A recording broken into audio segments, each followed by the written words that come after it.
Hey Oscar, how you doing? Hey Sid, hope you're all well.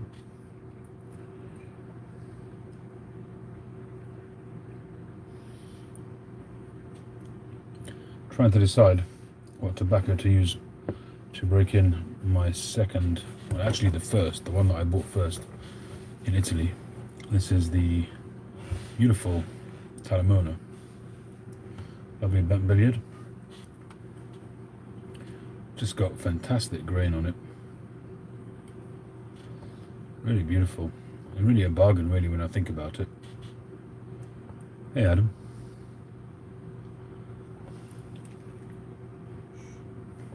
I could do with filing down the stem a little bit, but it looks a little bit thin there, so I'm a bit nervous to do that.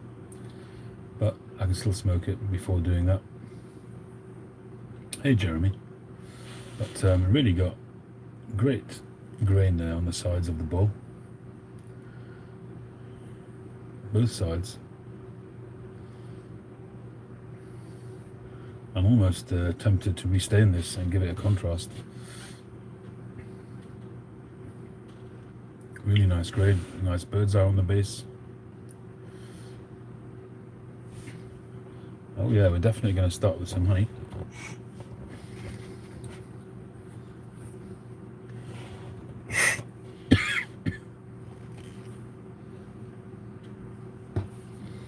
How you doing, Glenn?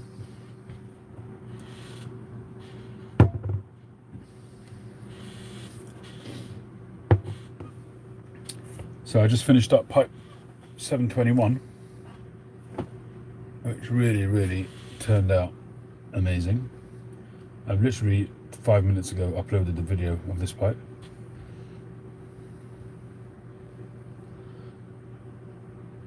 Really beautiful pipe, lovely stem, and this turquoise cap is just amazing.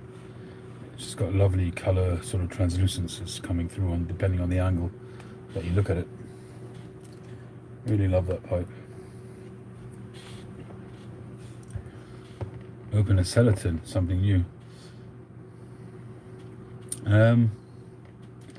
I always do think about that, but I kind of think that sometimes it's a bit of a waste of something special because you're never going to get the best smoke out of the first few bowls on a new pipe. Hey Yusuf, welcome aboard once again.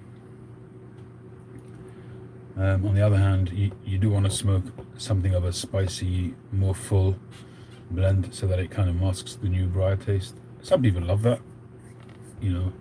I mentioned this the other day. For some people, I know of at least one person who the best bowl in a pipe is the first bowl where he breaks in that briar, the virgin briar. After that, it's downhill from there for him. So I don't know, he must be breaking in lots of new pipes. Sandro, ciao, amico mio. I definitely enjoyed Rome. It was fantastic. Very nice place.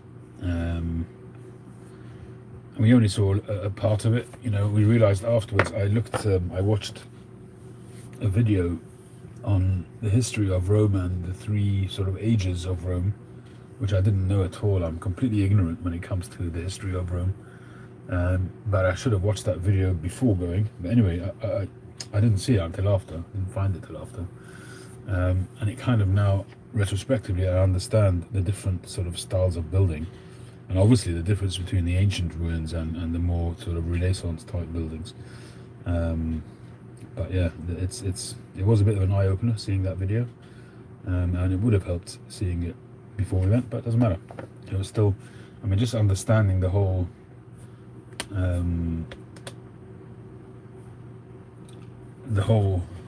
idea of when you look down the main streets, at the end of them there's always some kind of feature, an obelisk or a church or something like that, which stands out, which gives you the ability to recognize where you are. And that was something which, again, would have been interesting to know before going. But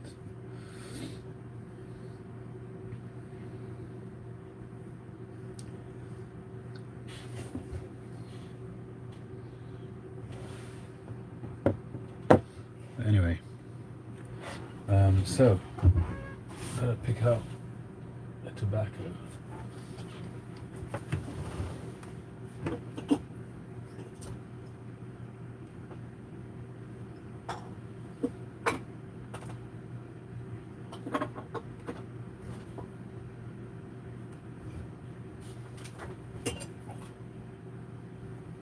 Alright.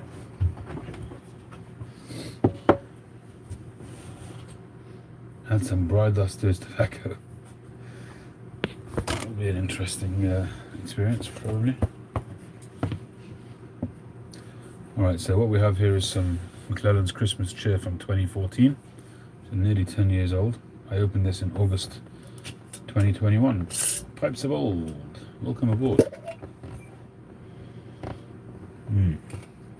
Now this tobacco I fell in love with. I've mentioned this before as well. I regurgitate a lot of the stuff on my channel, so hope you don't mind. But I just sort of think of things as they pop into my head and I just say them. So it'll be new for some people, I'm sure. But there used to be a couple of girls called, and their channel was called Stutter. Interesting name for a channel. I never got to hear why that was, why they called it that. Two girls, Cynthia and Susan, and they smoked pipes. And for a while, they were on YouTube, going back probably about 7, 8 years ago. And I interacted with them quite a lot. We sent each other packages, parcels. Anyway, on one of them, I sent them each a pipe. In the days before I made pipes, I mean, these were brand new pipes that I had bought and gifted to them. And let's see if their channel is still there. And anyway, they sent me back a very nice parcel containing a leather pipe bag for 2 pipes, which I still use to this day, and also some other bits and bobs. But also in the thing was a tin of 2014. So I think it was in 2015. So it was a year after that was released. And when I first got it, I didn't know anything about McClelland's. We're talking about, as I say, 2015. It was very, very early on in my pipe journey, and I tried it, and as soon as I opened the tin and I got that ketchup-y, vinegary smell, it was something which I just didn't understand at all, and it kind of put me off straight away. I didn't like it. I think I tried smoking it, I didn't enjoy it, put the cap back on, and I just put it in one of my tupperdoors, and I left it alone. And obviously over time my palate improved and matured and got used to the different nuances in different tobaccos, and maybe I must have tried some other McClelland's possibly, and understood McClelland's a little bit better. And I pulled out that tin again, absolutely fell mad in love with it, and I demolished that tin very quickly after that.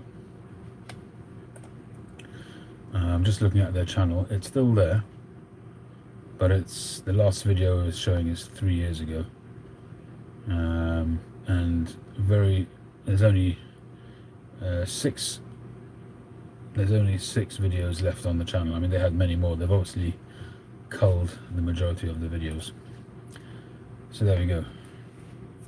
I did. I visited both Fincato and Novelli. At Fincato's, I picked up this Talamona. I mean, you could have a look on my channel, Sandro. There's a nice video of my day out that day. There's a few videos of my days out, but that one in particular, which I visited both Fincato and Novelli on the same day. Now, where is that pipe? There it is. I think this is it. In actual fact, this is a Sir Jacopo, quite a big pipe, which I bought there, sandblasted pipe with a nice silver bit in there. Really interesting stem material.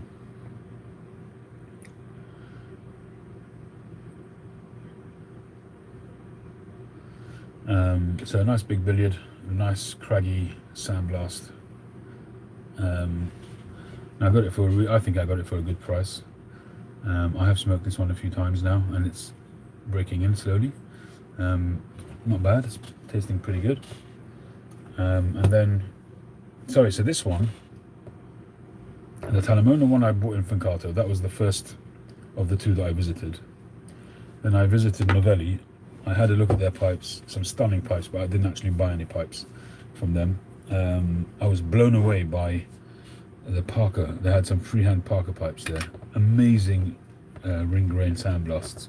Had I had the money, I would have bought one just to convert it to 9mm or something. But I would have bought one, no question. Really, just superior pipes, phenomenal pipes. And then, hey Andrew.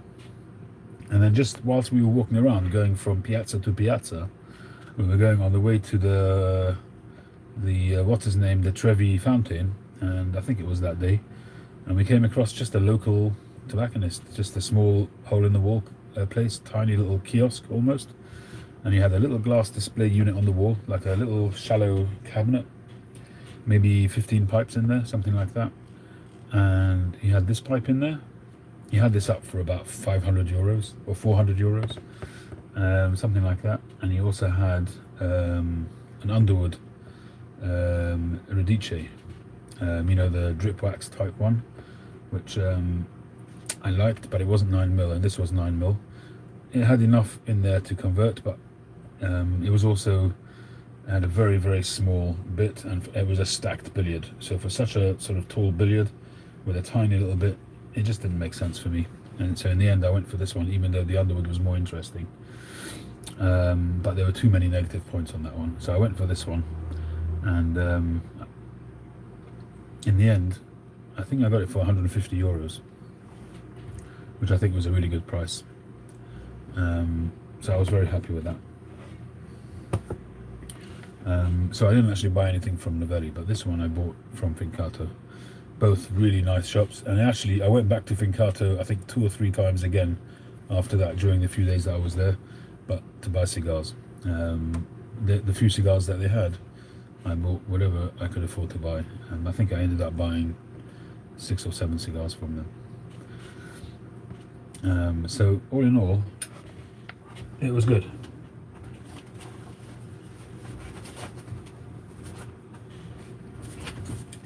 It was a good little mini holiday, and it was a good holiday as holidays go, and it was also a good holiday for pipe smoking as well. So I got no complaints.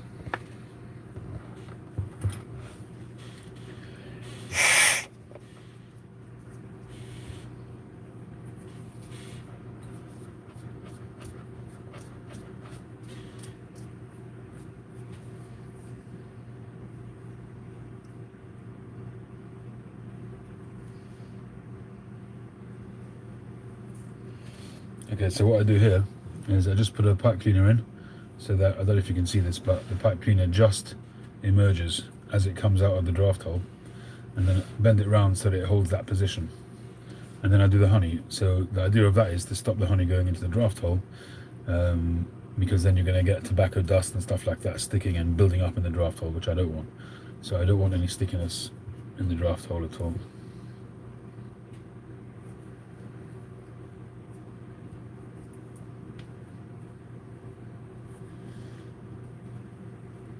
I like them all. Those Parkers were just something else.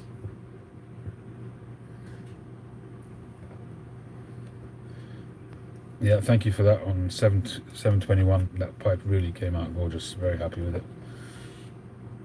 Very happy indeed.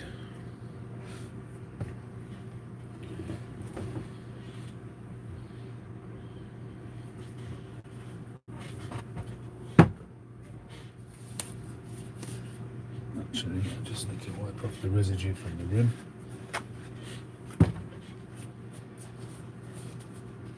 There he is. There's Josh, always there to raise the standards. You can rely on that. How you doing, my friend? Long time no see. Hope you're well. I'm assuming you're very, very busy, as always. Busy bee. Busy little beaver.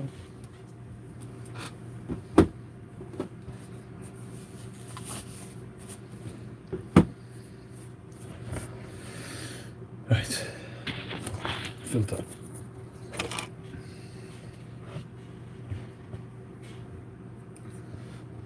Although this looks like a black stem, it's actually a grey stem with a swirly kind of pattern to it. I don't know if you can see that. Hey Phil, how you doing?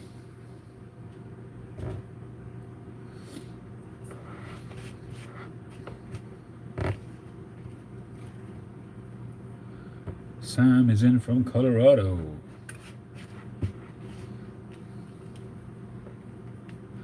Hanging in. How's the back? And the lungs?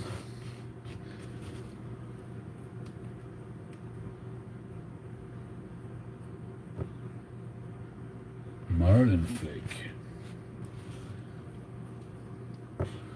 I do have some marlin flake, I think from 2002 somewhere. You're buggered. Yeah, sorry to hear that, mate. I wish you well. Here we go, maiden voyage for my first Italian pipe that I bought in Rome, which is the Talamona. Shape-wise, it's it's fairly standard, kind of sort of flared billiard. Maybe you can call it a brandy, but it's a bit bent billiard. But it's just, I've said this before, I'm not really a sentimental pipe collector, but this one certainly will always bring back memories of Rome. So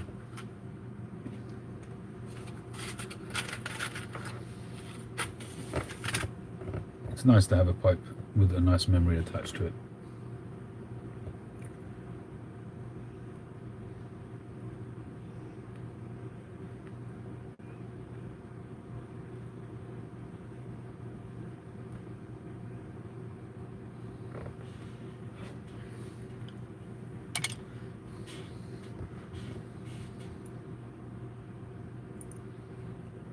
I did put a filter in, right? It feels wide open.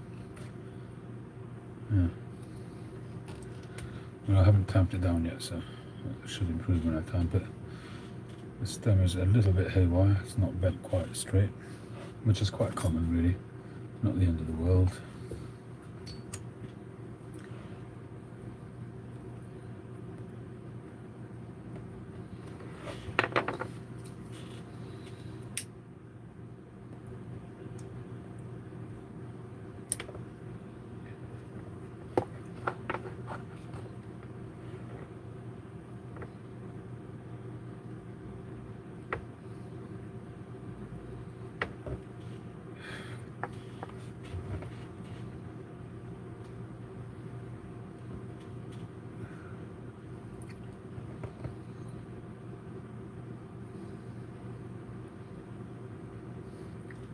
Getting a bit of tongue bite, I have to be honest.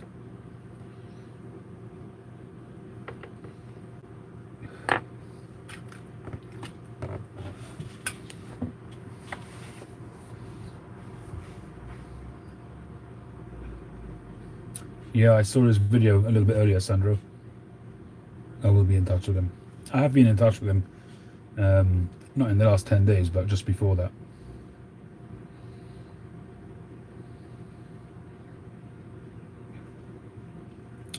I'm with you on that, Andrew. I've tried the various rat trays. They just don't really sit well with me. They're okay. I mean, that marlin flake's okay. I've tried the couple of the other ones.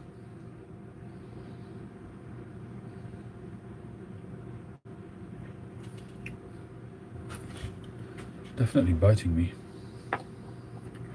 Don't know why that is. Maybe I should have left the tobacco out a bit longer. Maybe it's a bit damp.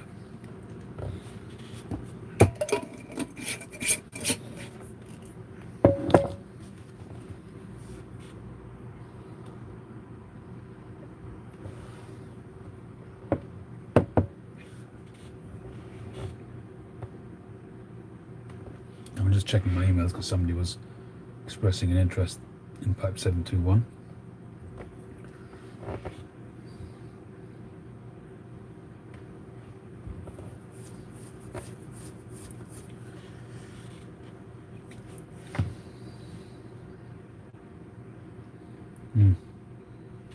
This bit is definitely too big for me, and I usually am quite happy with a large, wider button, but this one is too thick and a little bit too wide. And the width actually is not so much the problem, but it's the bite zone, the height of the bite zone.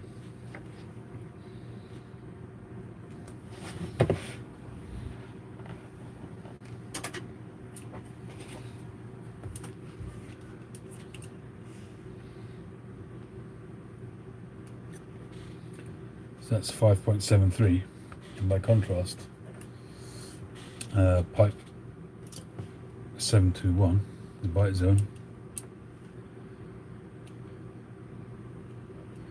4.25. So 4.25 against 5.73. That's a big difference when you're biting down on it.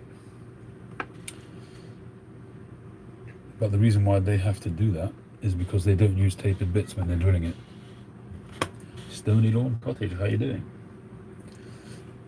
What I really like about this pipe is this bit of turquoise. It's kind of a trapezoid. Is that the shape that it's called? On the top there.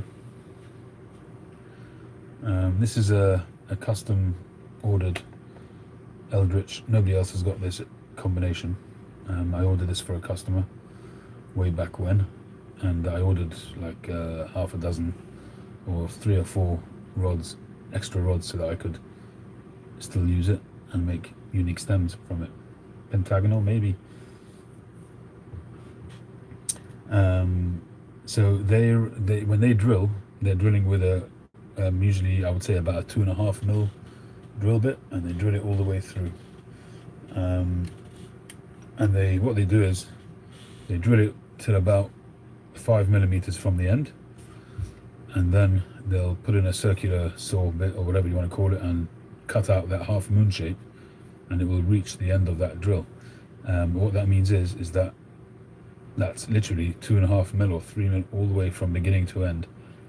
So that's got to be thicker in order to accommodate that. So if you start filing it, there's a danger of going through. What I did with my Savinelli, this one is exactly the same. Hey Stevie, it's exactly the same style. I mean, all of the factory pipes do the same thing. Pretty much all of them. Even Radice and I think, what's the name of the same? Castello, Savinelli, Stanwell. I would imagine that the French ones do as well. You know, Chacombe, these kind of people, they all do exactly the same thing, because it's too time consuming. They can't be sitting there filing out, you know, to fan out the V slot, you know. You can see it. You can see it right there. I don't know how well if that focuses or not, but you can see that it's not fanned out in any way. It's just a circular hole. But this has been cut. This half moon shape has been cut, and that does help to spread out the smoke as it goes into your mouth, for sure. It does do the job. Sometimes when I drill a pipe, it all depends on the draw. So if the draw's a bit tight, then I'll do the fanning and the V slot more.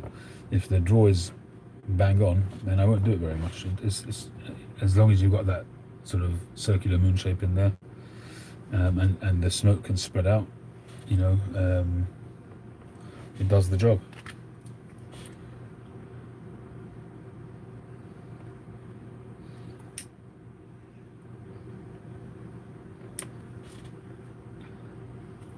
How often do you need to replace a bit though, Phil? I've used one bit pretty much. I've done probably 400 or 500 pipes with one bit. I mean, how long are you drilling each one for? A couple of seconds. I know they're doing thousands and thousands, but you know, even if they have to change them a couple of times a year, it's not the end of the world.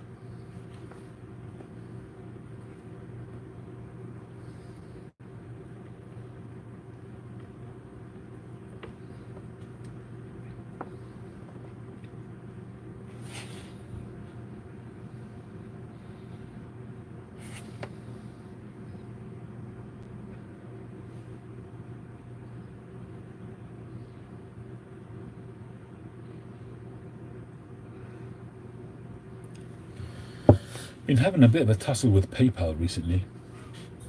It's very odd.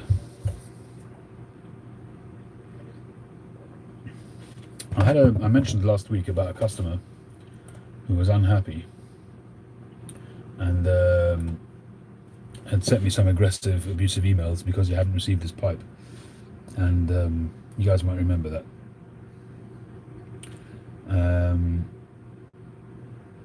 So anyway, he must have opened up a claim or a complaint with PayPal, and PayPal froze the funds on the payment of that pipe.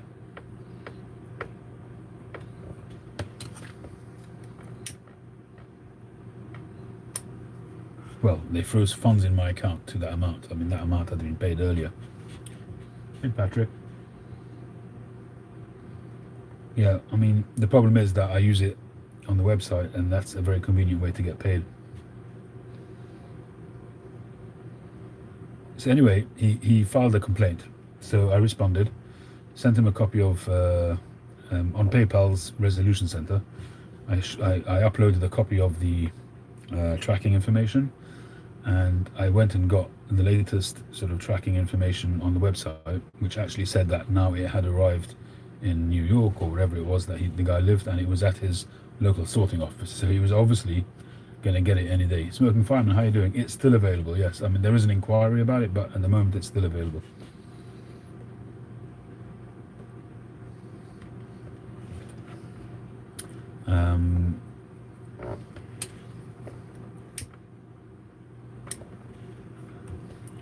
So I responded, sent them the response. A day or two later, I get a response that they've found in my favor and they released the funds. It was quite clear that, once I'd sent it in good faith, there was nothing more that I can do. We had just had the cyber attack on Royal Mail. Obviously, that's caused delays. It's all fine now, but at the time, there were delays. But clearly nothing that I could do about it. It was completely out of my control.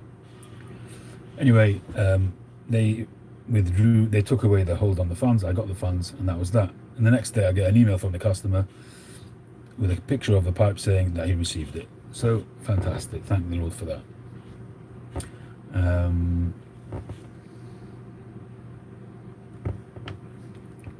If you're buying it direct from me with a friend and family PayPal payment, it was going to go on the website for about $270, something like that, pounds. But if anybody wants to buy it from me direct, they can have it for $245 plus £15 shipping. So $245.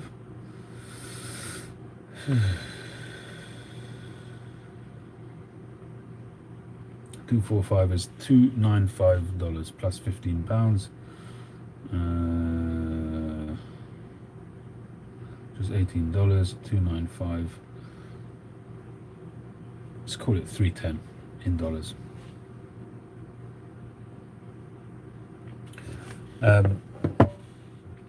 So that was that. I thought that was the end of it. I was able to take the funds, and so since then I'd sold another couple of pipes through the website. I tried to withdraw the funds, and it allows me to withdraw it, but in the final push the button when it sends the money to your bank account, it says you can transfer the money, but it's going to take 72 hours. Why? Because there's an internal security hold on the account. So you get your money, but you've got to wait 3 days. So I phoned up PayPal and I said, I don't understand.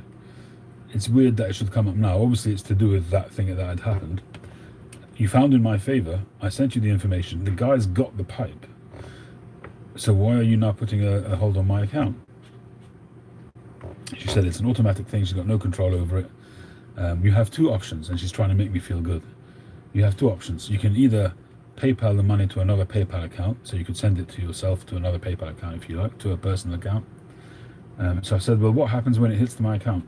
Does that payment go through, or is it a payment pending?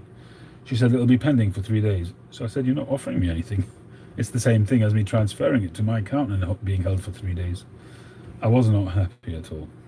And what was the second option? Second option is you can wait 3 days. Jeez, man.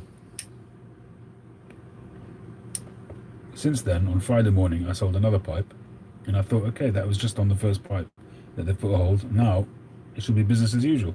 But no, I tried to transfer that. Same thing, 3 days. So it looks like every time money that I try to withdraw money from that account, it's going to take 3 days for it to happen. And all they're doing is just getting interest on my money, I think. They just use any excuse to hold on to your money.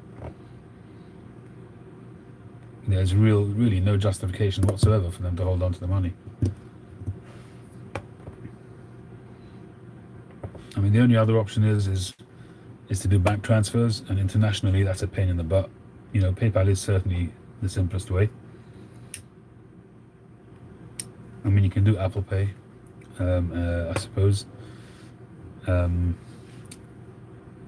would actually make a lot of sense, but it wouldn't surprise me if they had the same kind of things going on there.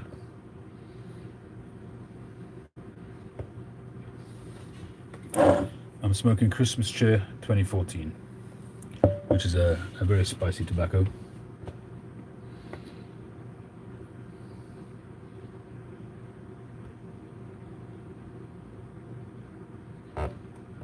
I mean, I know other pipe makers who have withdrawn from PayPal because of the grief that they're getting over it when they're trying to sell tobacco. Tobacco is the problem. Pipes not so much, but tobacco is. Facebook Messenger Pay, is that a new one? I don't know if I can connect my website to it. That's the problem. I have to check into that. There's so many different payment schemes. You've got PayPal, Apple Pay, Samsung Pay.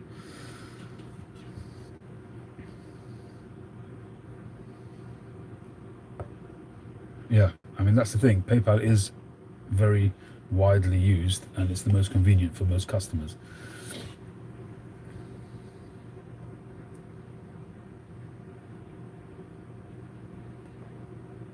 You know, Venmo, I mean, who's heard of that?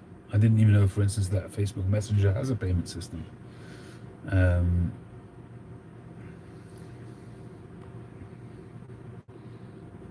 Definitely a load of dogs danglies, geezer.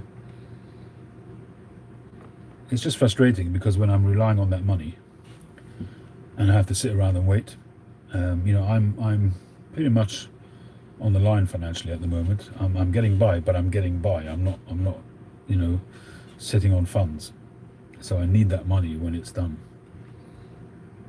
You know, I sell a pipe, I send it off to a customer, I expect to be able to have access to those funds, you know.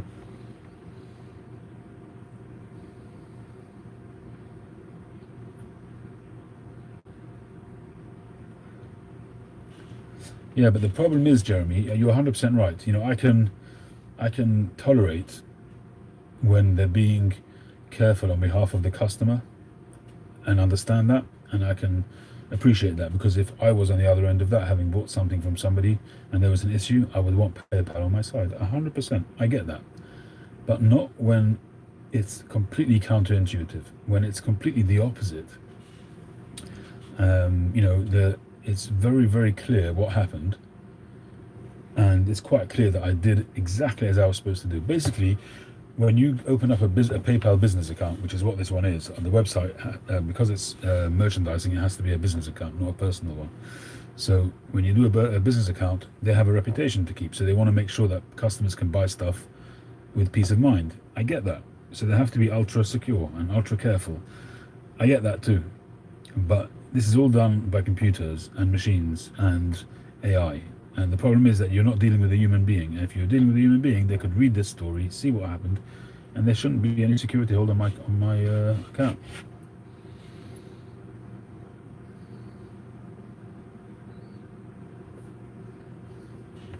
So the website company that I use that hosts my website does have a payment scheme where I can have a card, people paying with their own debit card or whatever, but they also have the same thing.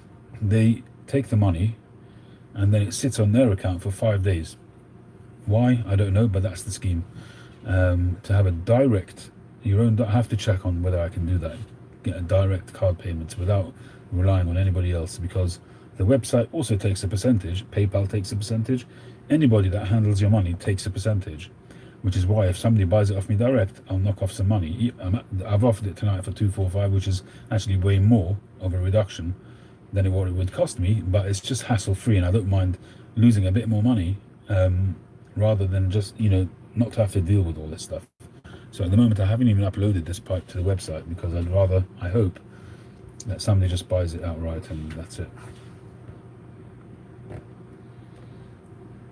That's the problem. One size fits all is probably not fitting anybody except for that one case.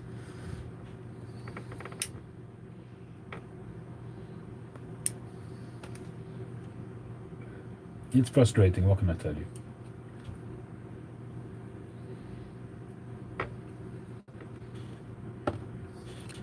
Yeah, I mean that would be the best, is to do a direct payment to my bank account. But internationally, that can be costly as well for the customer, which is I appreciate that when somebody buys a pipe from me, it's an investment from them too. In this day and age, I have to be more and more appreciative of that.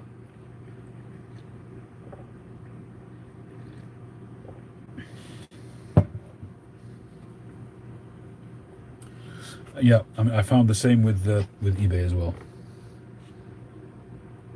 I very rarely use eBay nowadays. If I'm buying something, I'll buy it on Amazon if I have to. But on eBay, it's only really good for used stuff. Otherwise, for buying new stuff, I don't use it really, unless I can't find it anywhere else. But yeah, they do side with the customer. I get that. But they do that by default, and they're not looking at the case. And I get that they're probably dealing with thousands and thousands of cases every week, but then don't be in that business. If it's too frustrating for people. And I'm be honest with you, I wonder how long eBay is going to be able to continue based on the way it is at the moment. Either they're going to have to up their charges, or I don't know what, because I don't think that they're doing as well as they used to. I don't think the sales are going as well as they used to.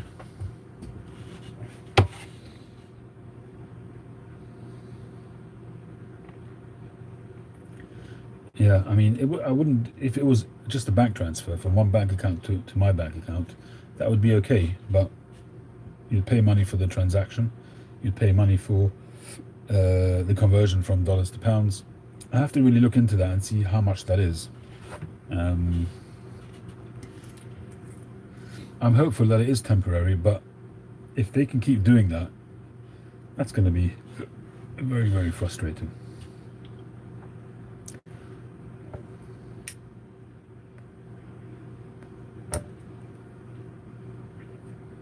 What it means is what I like to do, if I can, if I have the luxury of a few pounds in the PayPal account, I basically use that as a bank account. So I buy lots of stuff with PayPal, so I just leave the money in PayPal until I need it. But now, because I've got to wait 72 hours, I'm just, as soon as money comes in, I'm withdrawing it. So at least the 3 days is counting already. And I don't like that. That's forcing me to take money out, which I didn't necessarily want to do. Hey, Daniel.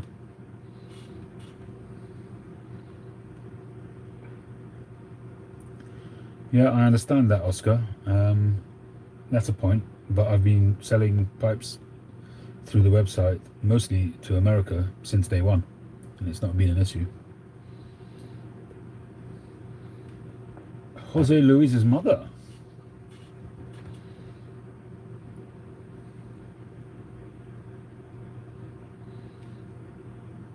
Where's Jose, is what I want to know.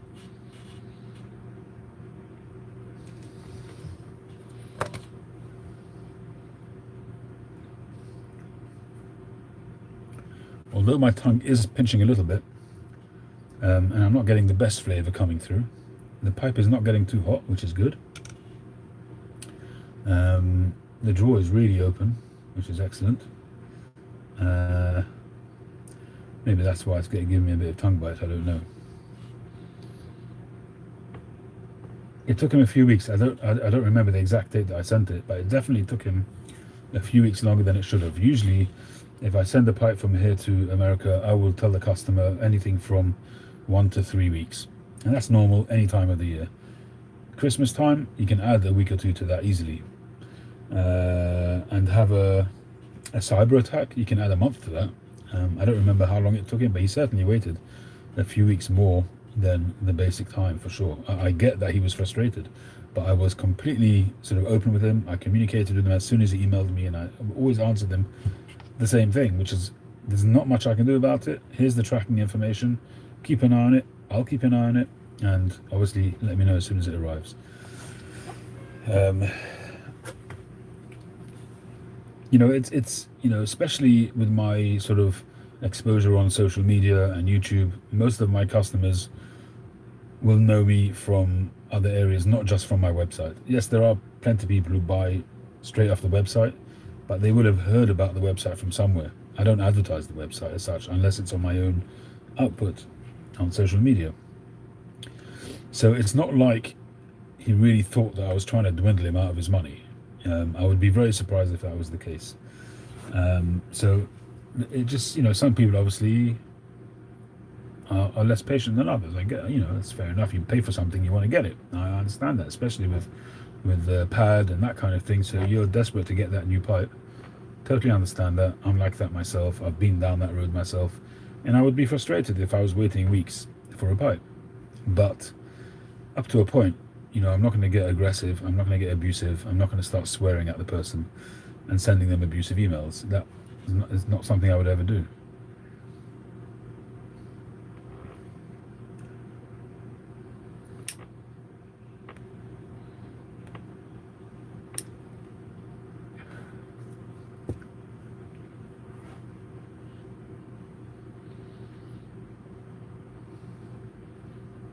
I don't know. I don't follow crypto at all. I don't know anything about it.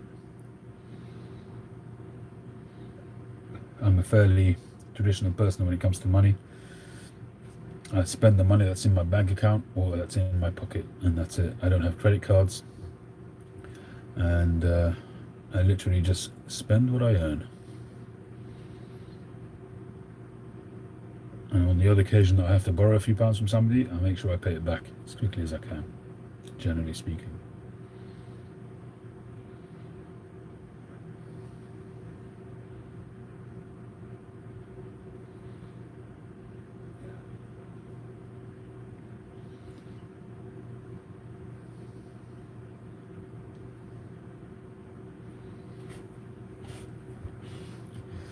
When I was younger, I had credit cards and I had store cards, and I bought a 3-piece suite when I was newly married, and been through all of that and the stresses and strains of when you can't pay the bills and stuff like that, and it was just not worth it. It just wasn't worth the hassle, and I basically grew up in the first 10 years of my marriage, and I grew up financially. In your first throes of marriage, you're trying to set up home. If you have a couple of kids fairly early on, you're trying to set up a home, you're trying to be comfortable, and people are throwing credit at you and that kind of stuff.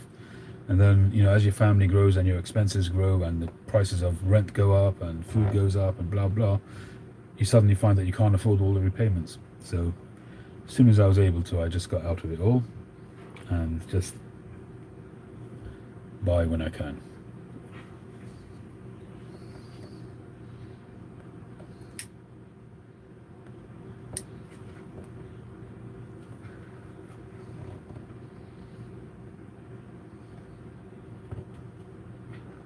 The only loan that I've got is my house loan. That's an interest only, which does make me nervous because I've got my mortgage finishes in about 5 years, 6 years, and I've got to pay back the whole of the loan. And I didn't do any kind of investment plan because they weren't really providing enough return at the time. So my best option is going to be to sell the house. But we'll see how the timing is at the time. I have about 80% equity in the house. So from that point of view, I'm sort of not stressing over it because I've always got that option. Not that it'll always be a good option, but because to sell the house I'd have to buy something cheaper, which I can't do in this area. But my kids are in school here, so it's going to be a bit of a problem. My kids will still be in school for a good few years. So timing is a little bit, I could do with the mortgage finishing in about 8 years, 7 or 8 years. That would be absolutely spot on timing.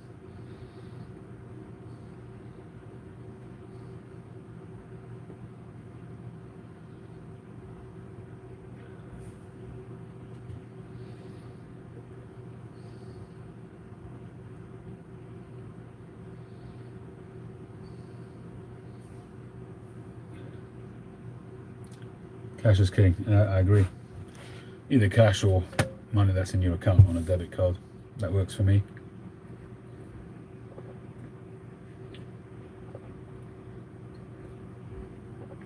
But I don't think it'll be long before cash almost disappears.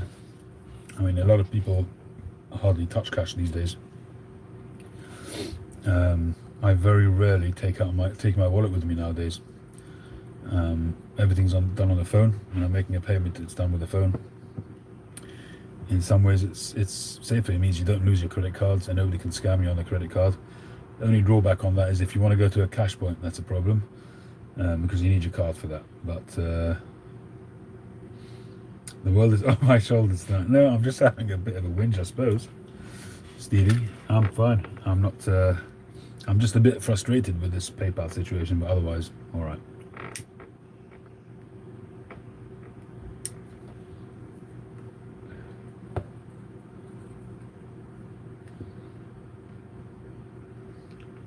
We can talk about something more cheerful.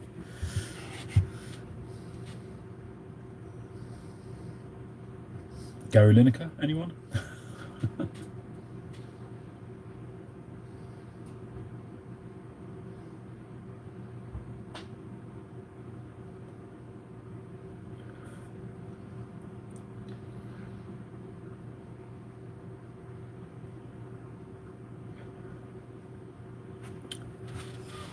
Well, I would.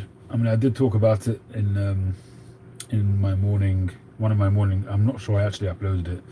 I did one of my morning drives. I had a long rant about the whole topic, but I think I decided not to upload it.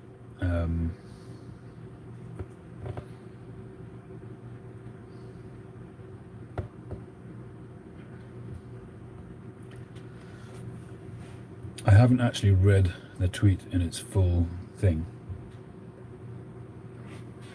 Let me see if I can find it.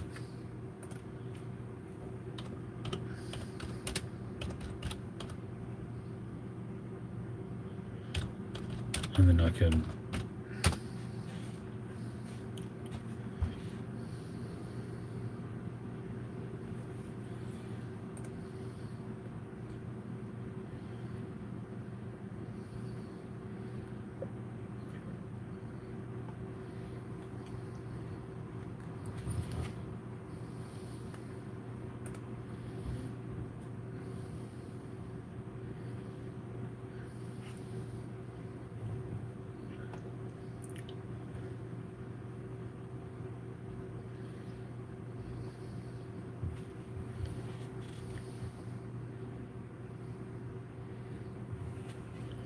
I'm trying to find the exact words.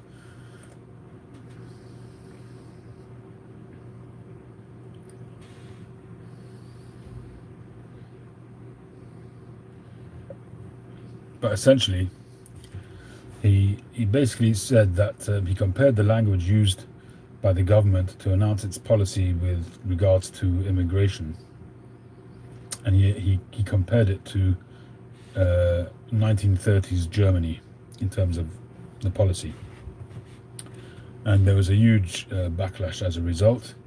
I'm not sure why, and now I think the BBC hummed and hawed about what to do about it, but apparently they've suspended him now, and he was the face of Match of the Day, and apparently no more.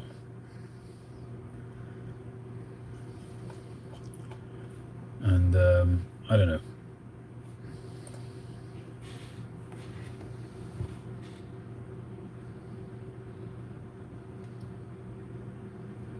I did talk about it. Oh, in one of the lives.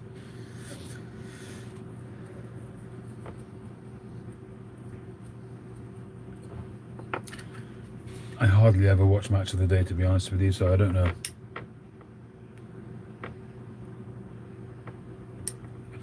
I liked him as a player when he played for Tottenham and for England. I did. To me, he came across as being a humble, decent chap, but later on, I don't know if I maybe found him to be a little bit smarmy, a little bit cocky. Thank you, Phil. I'll look that up. I appreciate that very much. Thank you.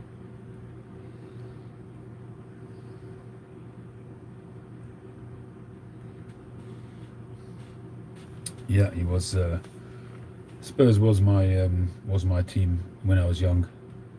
Did I'm not sure if I uploaded this the morning drive or not. Hey Chad.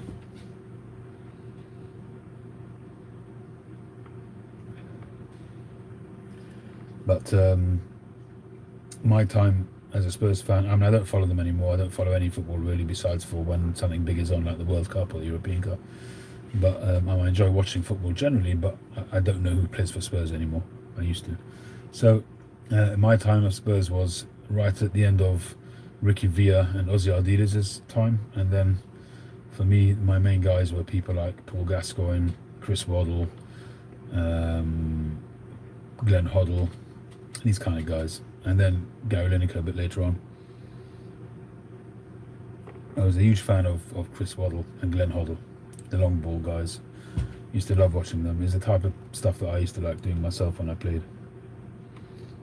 Yeah, I mean, Gascoigne was there earlier. He came a bit later on. Oh, well done, Stevie. I wish I could say the same. My wife is giving me earache at the moment about that. There's this thing going, which people do now, is you can get these injections, which they basically stunt your appetite, so you lose weight. And my doctor's offered it to me, so now she's jumping on that. So she wants me to do it.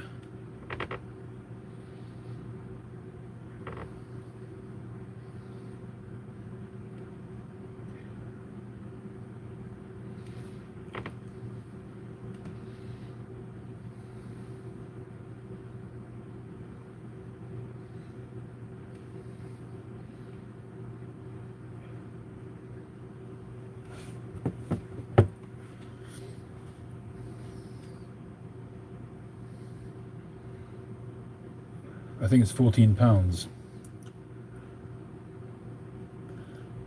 If I was to buy another house, it probably wouldn't be in London. It's just too expensive. I'd have to go up north, probably Manchester. You've heard a lot of negativity. Yes, easy to lose £14. I always find it funny. Sometimes when people, especially Americans, when they're writing pounds, they assume that it's the abbreviation of that is LBS, which is the abbreviation for pounds in weight. So they'll often write the number plus LBS. I always find that funny.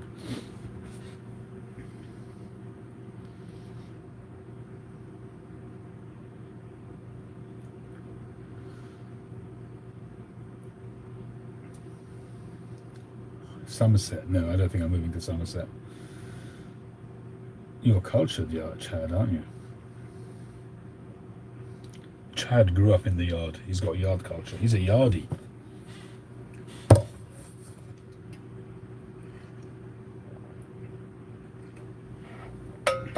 He's always sitting out on his porch with his homeboys. Well, on his own anyway. Keeps the best company, you know.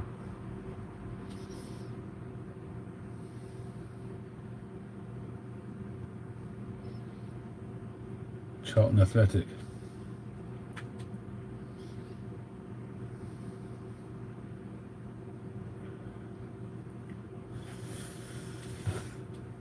Well, I have to be honest, the Sayakapo started off better. That gave me a better first smoke. This one is pinching quite a bit on my tongue. You would do, Patrick, if you come from Jamaica. No question.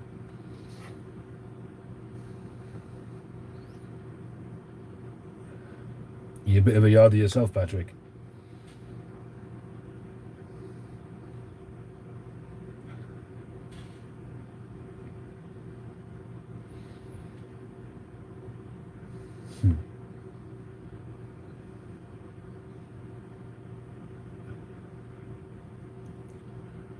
Yeah, I thought you might. Tottenham beat Nottingham today. Cool. I didn't watch it. Yardie has a meaning for prisoners too. Cool. Well, he's a prisoner to his baccy. That's for sure.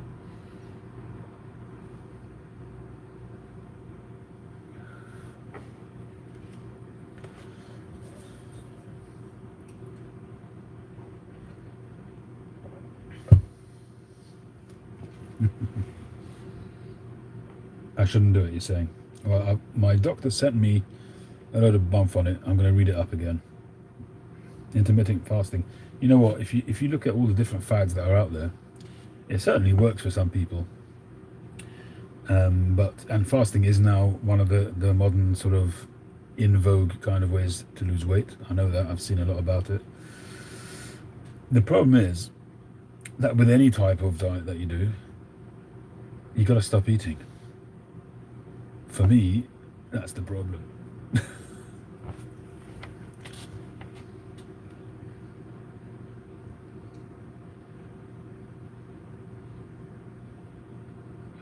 Hey, Beowulf. Lifestyle change, absolutely.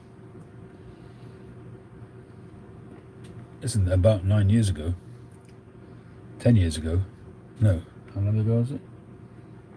About 8 years ago, actually, I had a sleeve operation. So I had my stomach reduced in size, and I lost 6.5 stone. And that's 8 years ago, and I've put half of that weight back on.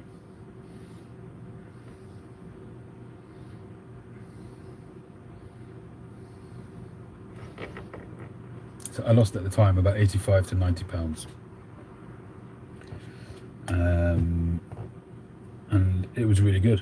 I mean, I looked good and I felt good. I felt really light. But it didn't take that long for me to start putting weight back on. I mean, it was good for a couple of years, and then slowly the weight started to come back on. And as you say, it's a lifestyle thing, and you have to be very disciplined for that. And I remember going back maybe 30 years ago, I went to my doc. At the time I was overweight and I was smoking cigarettes. That's a long time ago, that's 35 years ago. And I remember going into the doctor, and the doctor said to me, if you're going to give up one of them, stop smoking. Worry about the losing weight later on, but for now, stop smoking.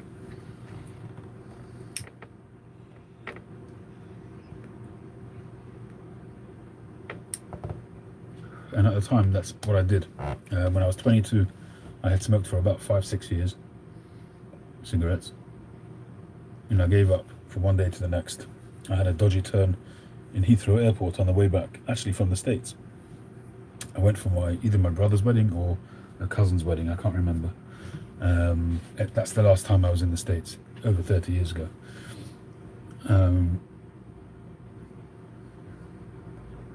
And I just bought 1,000 Marlboro Lights.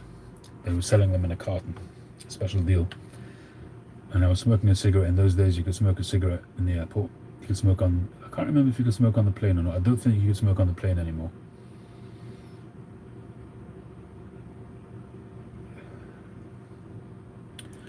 And I was smoking a cigarette on the escalator, and I almost keeled over on the escalator going down. And it was just a combination of jet lag and God knows what else. But I put it down to the cigarette because I was smoking a cigarette at the time, and I stopped cold turkey. I think I was about 22 years old, maybe 20, something like that. And from then till 2015, when I took up the pipe, I didn't smoke. Maybe the odd cigar, maybe at a special occasion, at a wedding if somebody gave one out or something like that. But I could probably count the amount of cigars on 2 hands. Over the period of about 30 years, I probably had about 10 or 15 cigars over a 30-year period. Hey, David. And then one fateful Sunday, picked up a pipe, and that was that.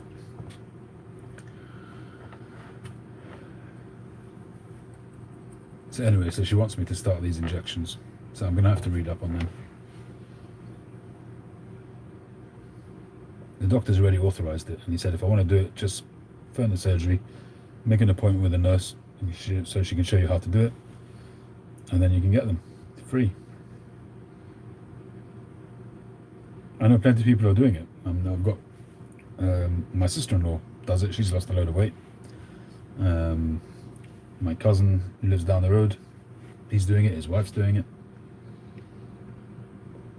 So I don't know about side effects, but some people say it makes them feel really nauseous. Some people talk about other side effects. But Stevie says it's iffy. I'm going to have to do some research on it. I've got to at least show my wife that I'm interested.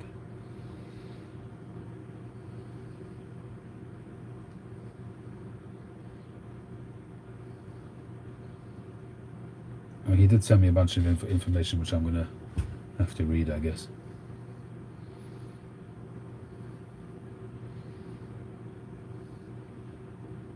Keto.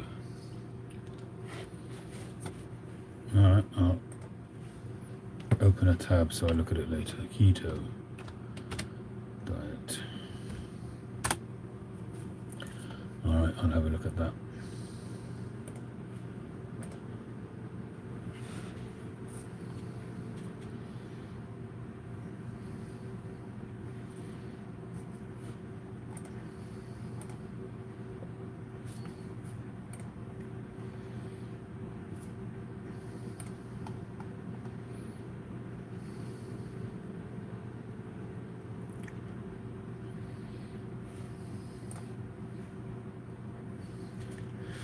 Tell it I'm researching it. Yeah. Jack Daniels and tuna fish. Is this Ozempic? I don't know, Chad. I have to look up the email. He sent it to me ages ago. Jack Daniels. Do you guys remember Jack Daniels? Used to be on YouTube. A magician. He's quite successful these days, I think. He's quite a successful magician out in Australia.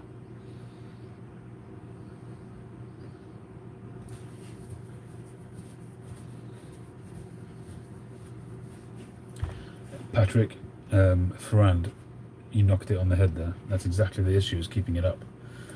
And I could probably say, and I've told my doctor this, that I consider myself to be addicted to food, more so than to tobacco or anything else.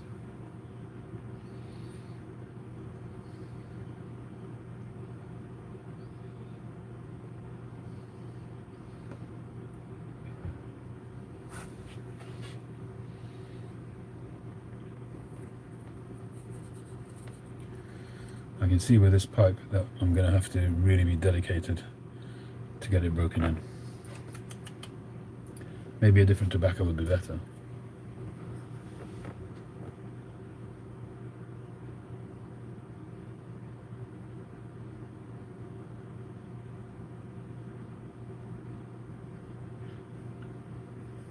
Well, I'll have a look at that, Stevie, for sure. I mean, I definitely need to lose weight, no question about that.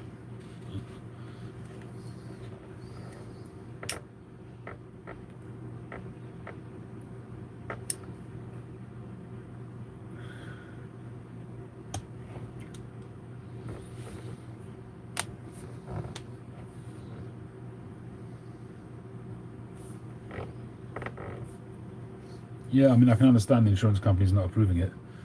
You know, people should be healthy. We should be, shouldn't we? But I think that's just the human condition.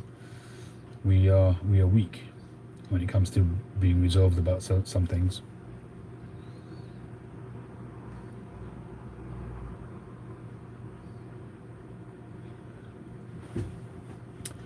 But definitely a lifestyle change, you know, because if you lose weight, even if you lose a ton of weight, if you don't keep it up, it's just going to come back on.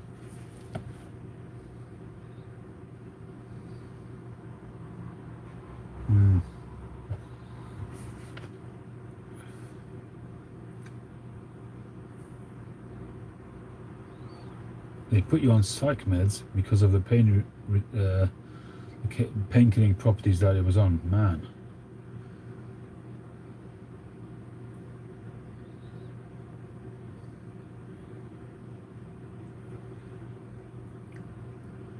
Yeah, Chad.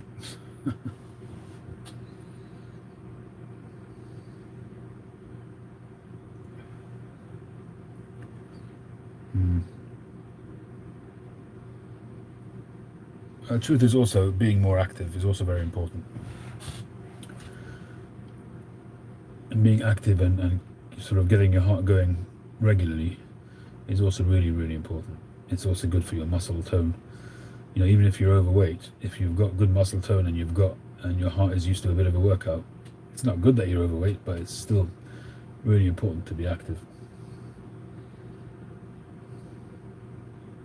I'm trying to do that as well, go for more walks and stuff like that. I mean, we did that in Rome. We walked for 4 days almost, which was great.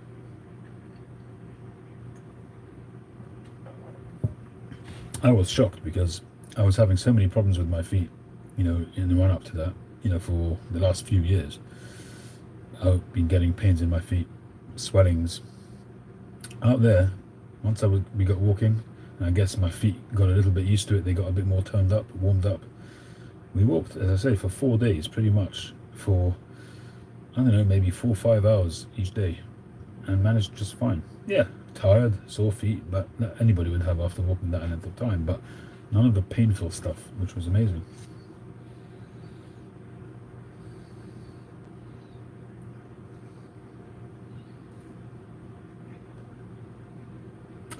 Yeah, I mean, that's definitely, I've heard about that the diabetes drugs are on short supply.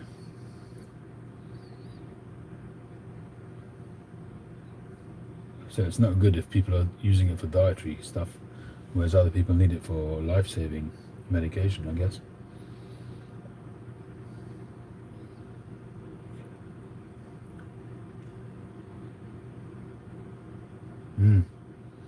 I'm the same, Andrew. I'm pretty much holed up in these 4 walls most of the day. So I'm either sitting here or standing there, but there isn't really much in the way of walking going on.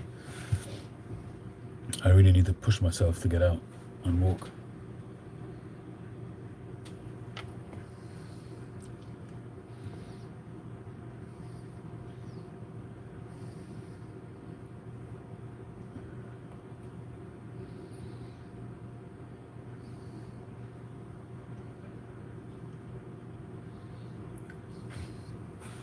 Well, the tongue bite has definitely calmed down now.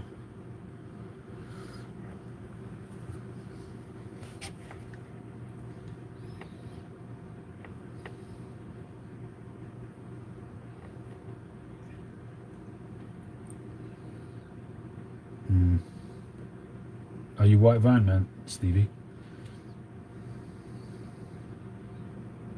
4 miles in an hour? That's a fair old way. 4 miles an hour? It's doable, though, in an hour.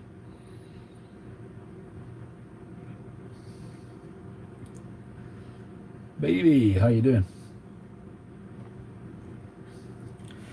Cliff, I've got the perfect pipe for you, seeing as you like green and lots of different shades of it. Just finished that up this evening. Beautiful little pipe. That's gonna hit the website soon.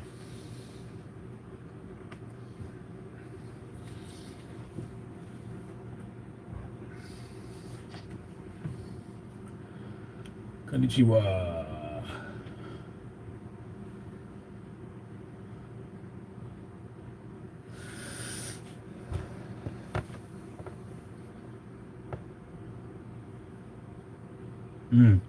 I wouldn't say that I've changed my pipe styles. I'm just exploring and pushing out the boat. I don't like to be static when it comes to the pipe styles. I can still fall back and do a nice billiard, a nice apple, that kind of stuff, which I do all the time. But I do like to just every so often push out the boat. I can show it to you again if you like. There's a lovely little pipe. It weighs 38 grams. Beautiful hand-cut eldritch stem. And this stem, by the way, is unique because it was custom made for me, this colour. This colour combination was done for a customer that commissioned the pipe. And it actually didn't turn out exactly how he wanted the coloration, but he was very happy with it. And at the time I ordered a few rods so that I would still have some in case that customer wanted more, or just to make more pipes with that colour scheme. But nobody else will have that because it was custom made for me. But I do like is this feature here. It's got like a, I don't know what shape that is, like a sort of an arched window at the top there and the sides coming in, And you've got the same stem material band there with a little bit of zebrano, and this beautiful sort of translucent turquoise. Just works really nicely. Lovely grain on the pipe. A pentagon. There you go. A little bit of plateau, perfectly drilled.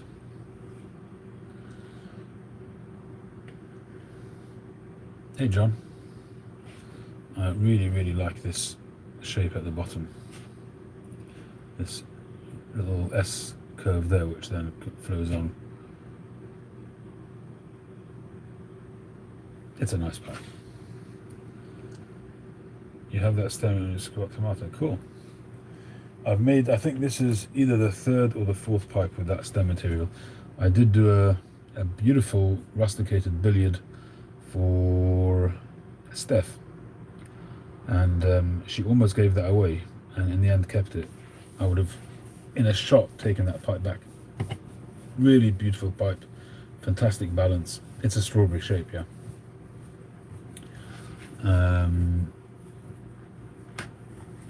It just worked out well. It was a nice saddle bit stem, similar to this, but with a sort of a thick initial piece and then a thinner stem. It looked fantastic. I don't know what you call that bit of the stem. What do you call the thicker part of the stem? Has it got a name? It's just the bit after the tenon, I guess. But also a nice shape on there. I've been sort of working on making more shapely stems recently as well. And doing this kind of thing on a wood lathe is actually really challenging. And the same with the stem work. It takes a long time when you're cutting shapes into stems. It's very painstaking. Worked a long time on this pipe, but it definitely worked out good. Very happy with it. Well, the ferrule is usually a bit of metal. A typical ferrule would be a Peterson pipe, where it's got the rounded on a Peterson spigot or an army mount. So you have that round metal cap on the end of a shank. That's the ferrule. That's generally called the ferrule. But where you have a saddle bit stem, so just this part of the stem, this thick part before the saddle, I just thought it might have a name, but I don't think it does.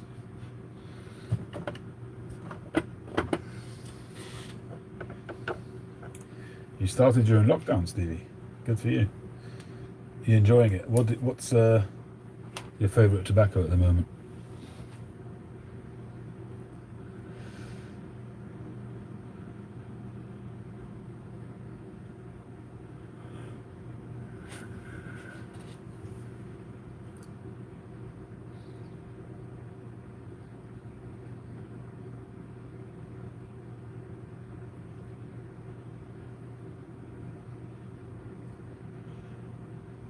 Jermaine's Rich Dark Flake. Ooh, fancy pants.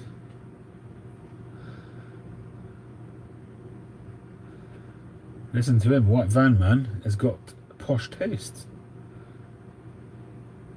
Jermaine's is into his Jermaine's. Good for you, mate.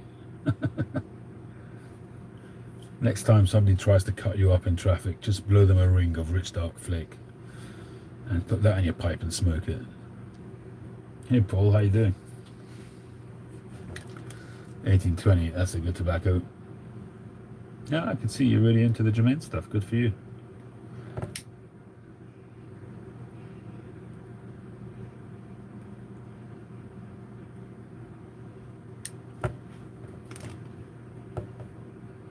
It is good stuff. Where do you find it best to buy it from?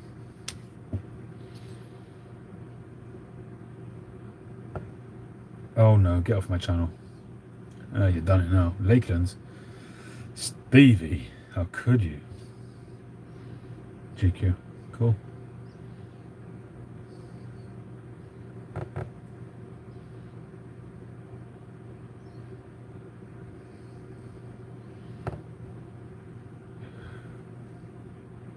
I still can't get my head around Lakelands.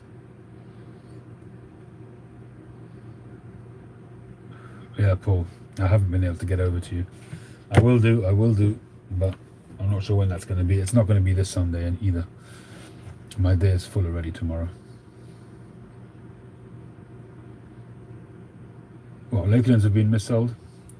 You just got to try it. If you like it, you like it. If you don't, you don't.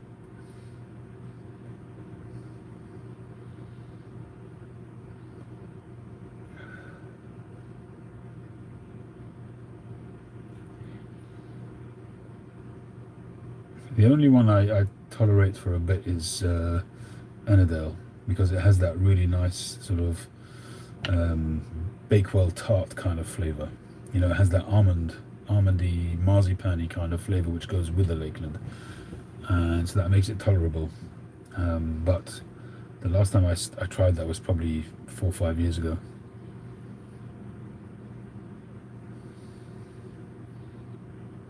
That would be cool, Paul. To be honest with you, it's difficult for me to get over. It's not because I don't want to. It's just, it's time I get over there and back, and it's just takes up too much time. But if you can't, then I will get over to you at some point. Don't stress about it.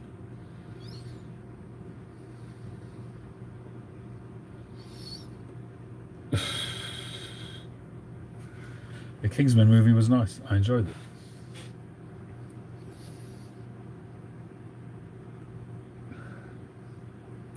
I'm not worried about you at all, Paul. I've got no problems meeting you.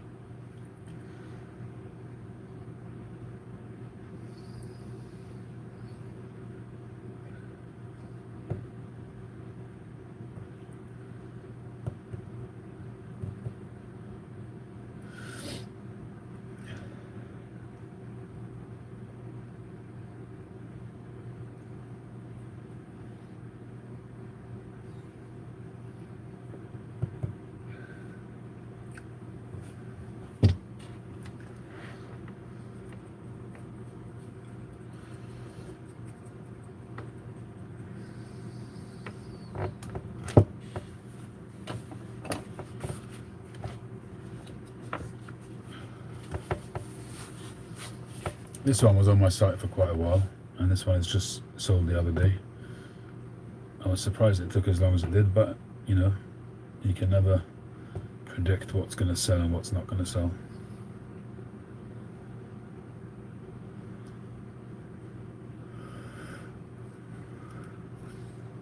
But I thought that was a really, really cool pipe. It still is.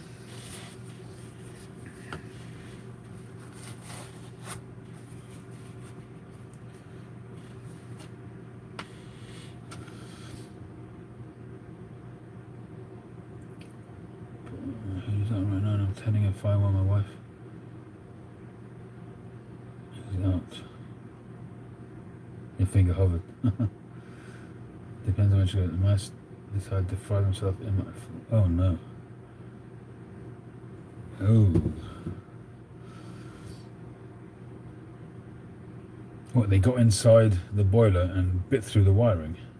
They must have been hungry.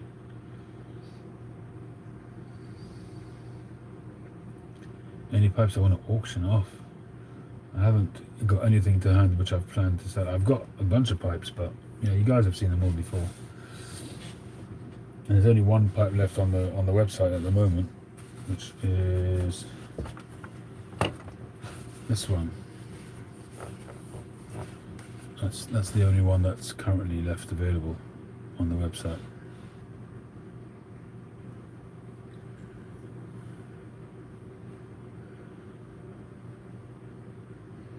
A little cauldron. I'll take offers on this if anyone's interested. Got a lovely bird's eye on the base.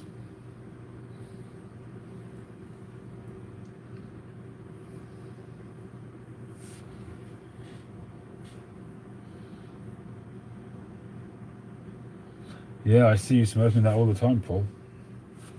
Always happy to see you smoking that.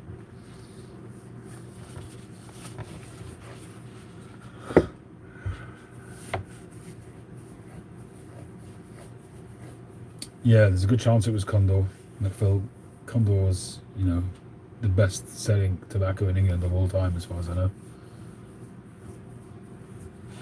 But I never really got into that. Stevie, I do that all the time.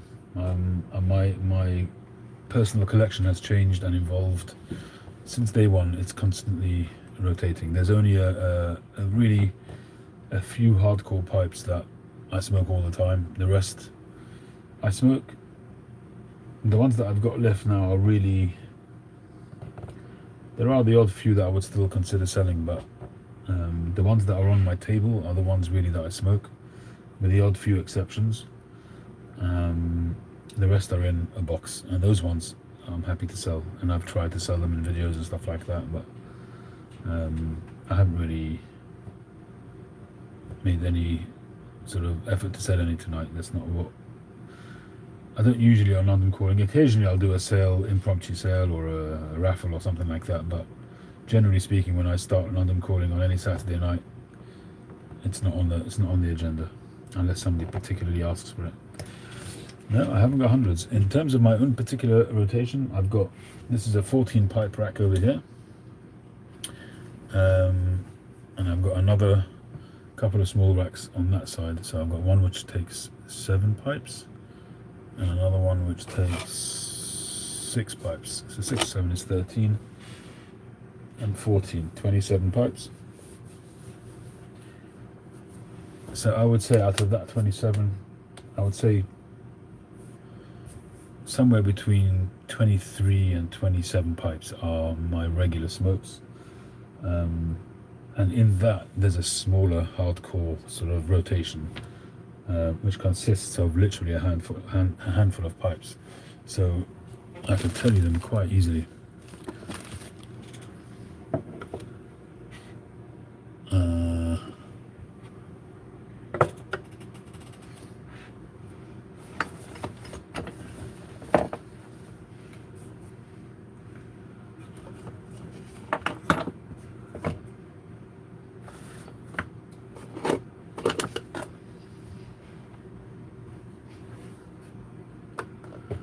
Okay, one of them is in the car and one of them is on the stairs downstairs. But literally,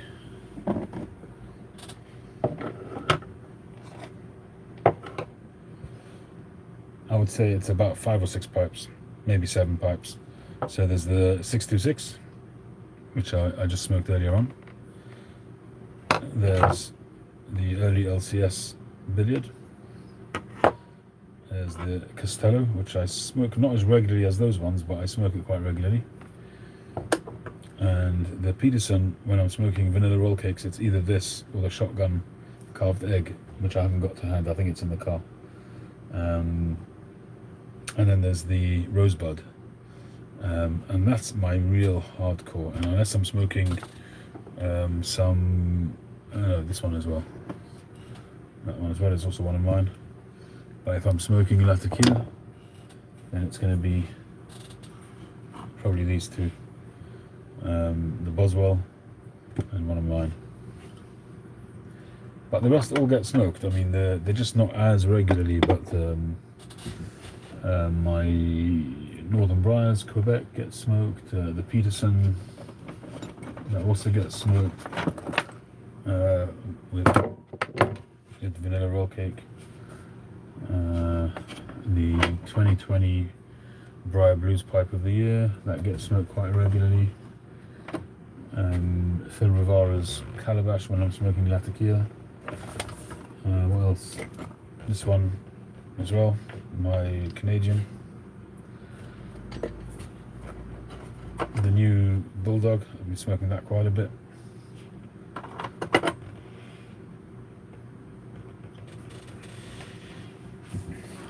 Yeah, this is a Dracula pot. I bought that from GQ Tobaccos a few months ago, and this one gets smoked a lot. It's a toss-up between the carved LCS and this one as to which one I smoke more with vanilla roll cakes, but it's those two pipes predominantly that I smoke it in.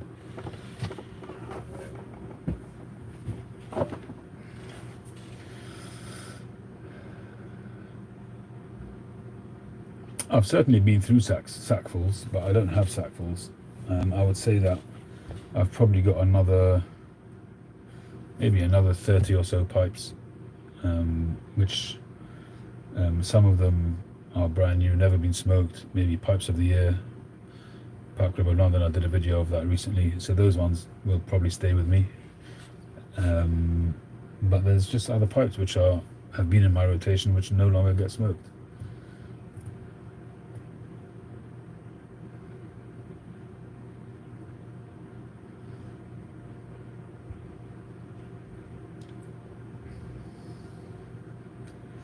Yeah, the Quebec is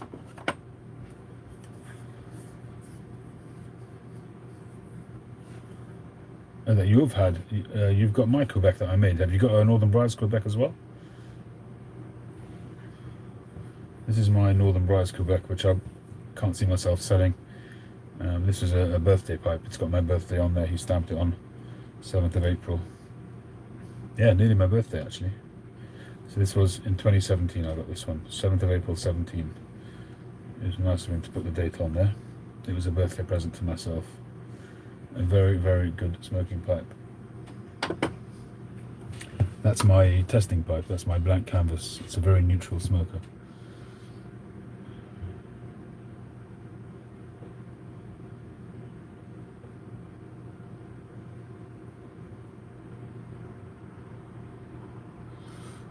I probably will have sack full soon. I've got a guy who wants to send me his whole collection to sell. A squat bulldog. Well, the only squat bulldog that I've got that I could call a squat bulldog is the Pipe Club of London 2020, which or 2021, which I couldn't find, if you remember, when I was doing that video, and it was right in front of me, and I just couldn't remember which one was for 2021. And that's the 2021 Pipe Club of London Bashacombe. What makes a pipe a neutral smoker? For me, it's just a pipe which lends no flavour to the pipe, to the tobacco. When I smoke a tobacco in it, it just feels very neutral. I can't really describe that. But if I smoke one tobacco in that pipe and I smoke the same tobacco in another pipe, I will kind of get that pipe's DNA in the smoke. I can't really prove it and I can't really describe it. It's just a feeling that you get. It's like a sixth sense. And to me, that pipe feels like a neutral pipe. That's about as best I can describe it.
Hey TPI, how you doing?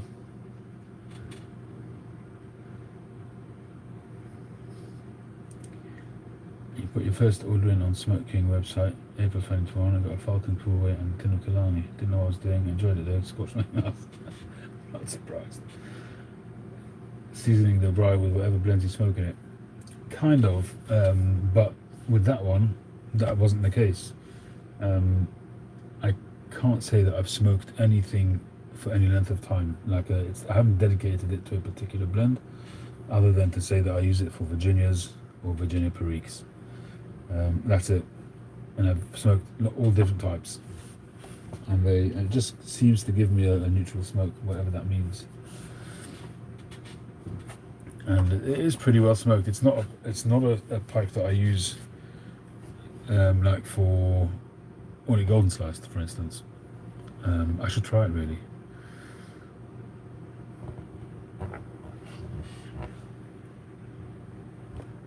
Where's my torch?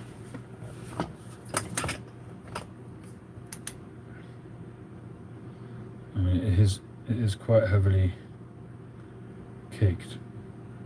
Oh, I've just noticed.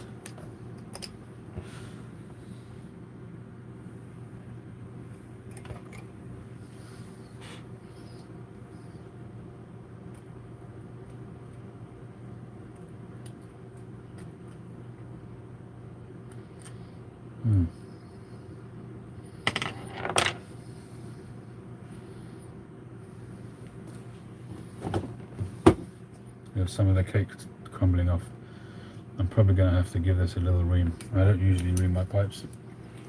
For some reason, I guess it's because I rotate my pipes quite a lot. But they don't usually need, they cake up really quite nice and evenly. And so far, they haven't really caked up to the point where I feel like I need to ream them.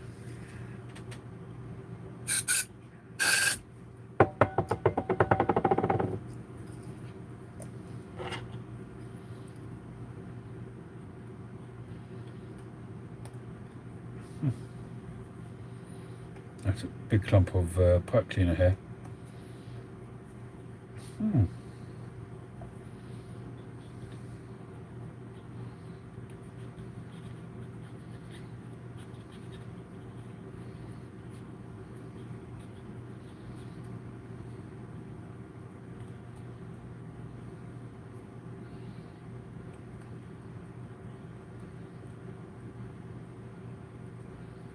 Wow, unbelievable how much hair gets in there.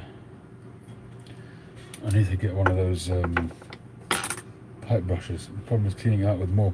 It's just adding more hair to it.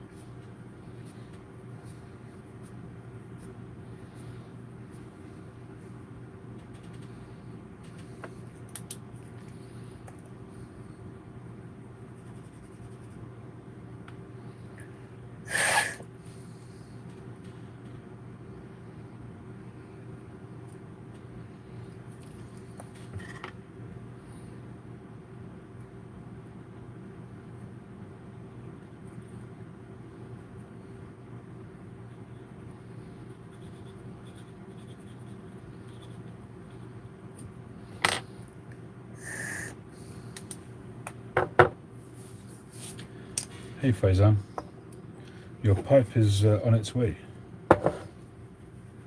You should get that either Monday or Tuesday. It was collected this afternoon.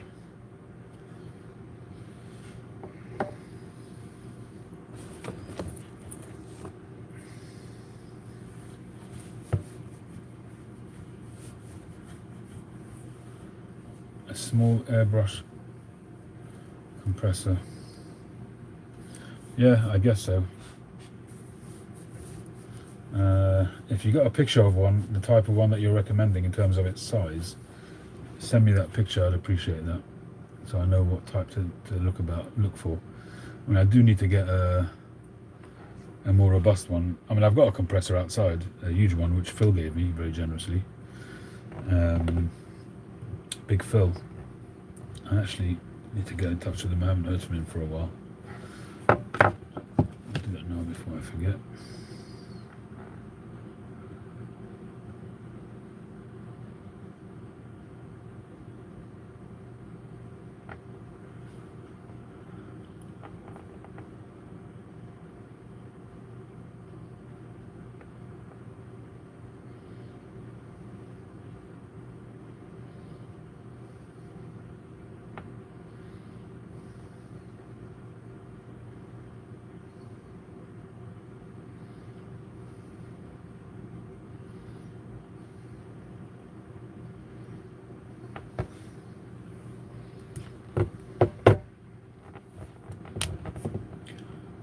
All right, Stevie, thanks very much. Have a good one.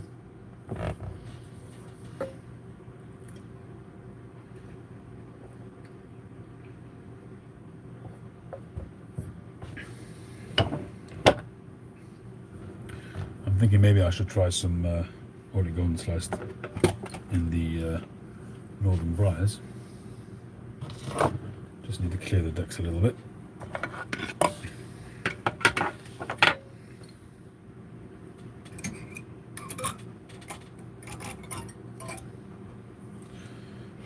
my pipe clearing file.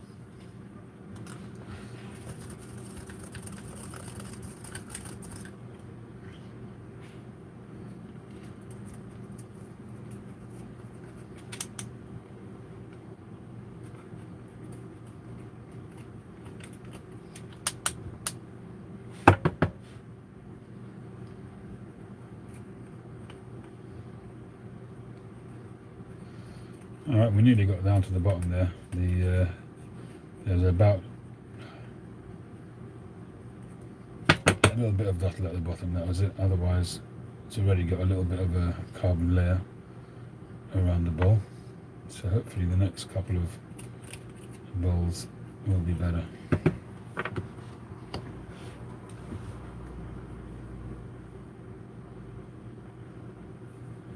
How many bowls of OGS? I haven't the foggiest idea.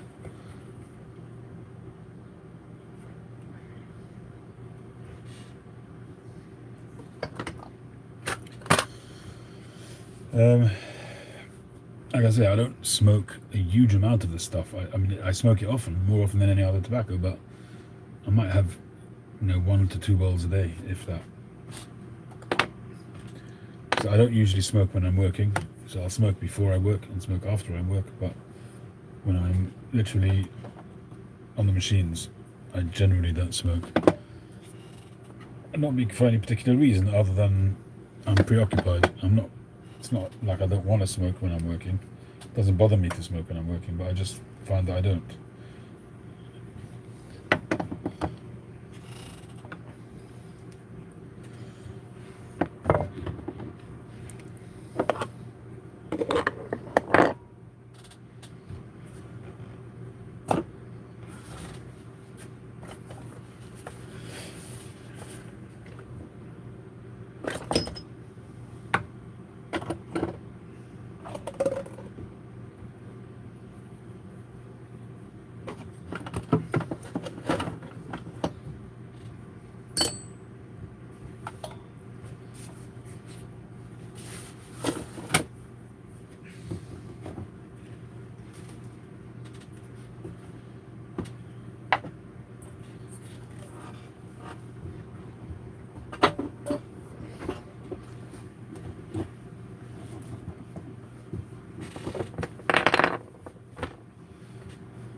Well, I used to pretty much use BJ Longs exclusively almost. Whenever I did an order from Boswell's, I used to order half a dozen packs. But I haven't done an order from Boswell's for years now. Although I've always got stuff in the basket on the website, but I never pull the trigger because the shipping is just too much. I might ask somebody to do an order for me. It might be cheaper that way. And also Boswell's now declares stuff fully, so chances are it's going to get stopped on the way. So there are a couple of things that I wanted to get from them, but I just haven't pulled the trigger. But nowadays I use GQ tobaccos. They're okay, they do the job.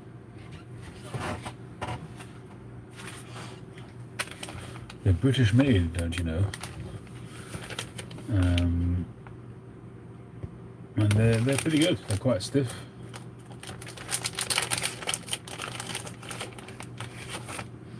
They're not too hairy, but they are quite hairy. They're tapered. They do the job. For all I know, they might be BJ Longs. Although it says British made, so I guess not.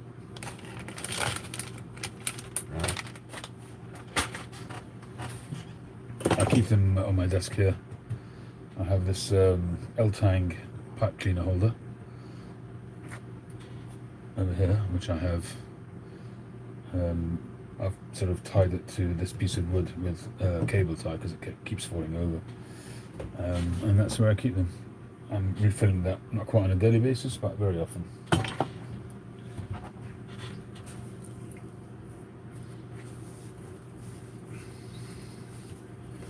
Just debating whether to have a bit of OGS before I knock off.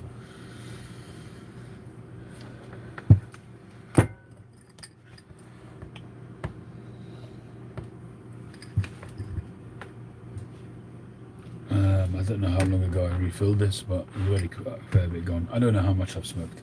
I don't really keep any records. I'm just going to take a small pinch.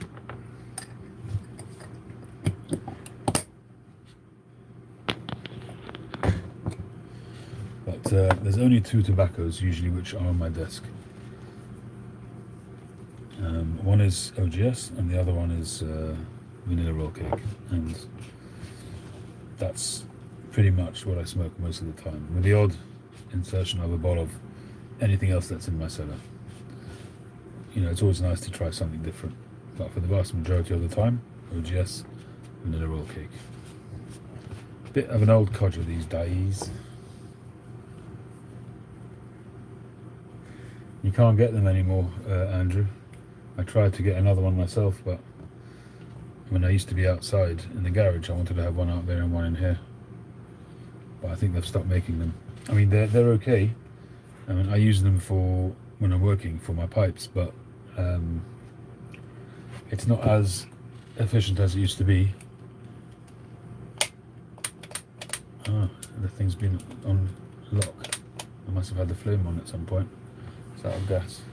But basically, the dual flame action, the soft flame, is no longer as soft as it used to be. It's not quite a torch, but it's not as soft as it used to be.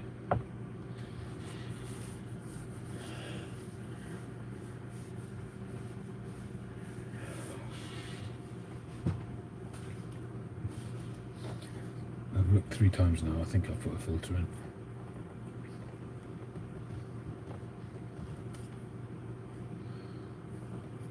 Okay, I don't remember the last time I tried OGS in this pipe, so we shall find out.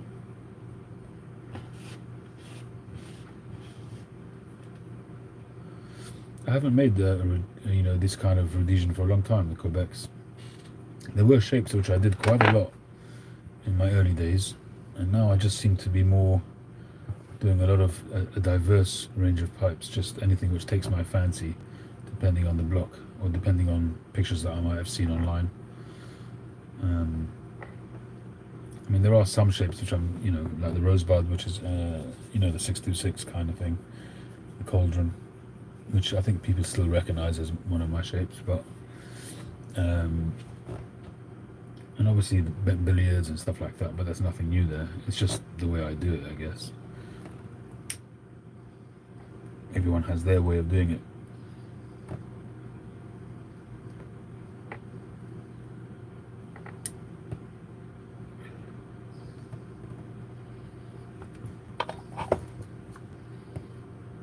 Not at all. I'm definitely turning into a codger. I'll be the first to admit it. So would my wife.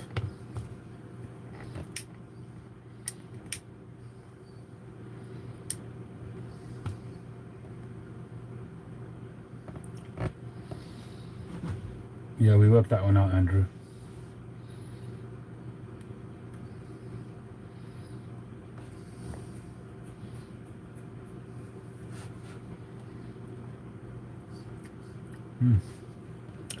It's good.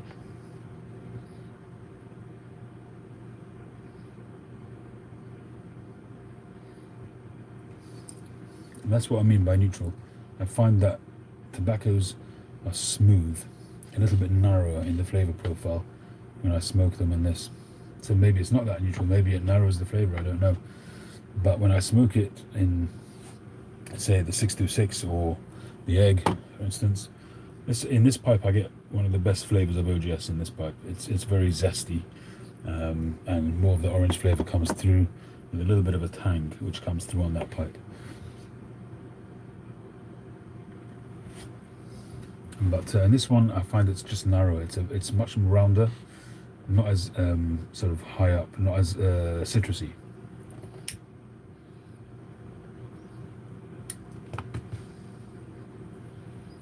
But it's got a really nice bready flavour in this pipe.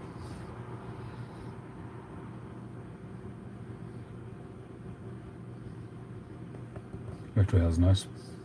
A little bit of spice.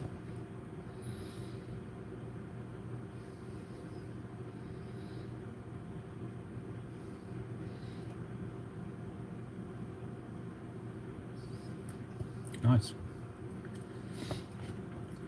it's a much warmer, rounder experience in this pipe.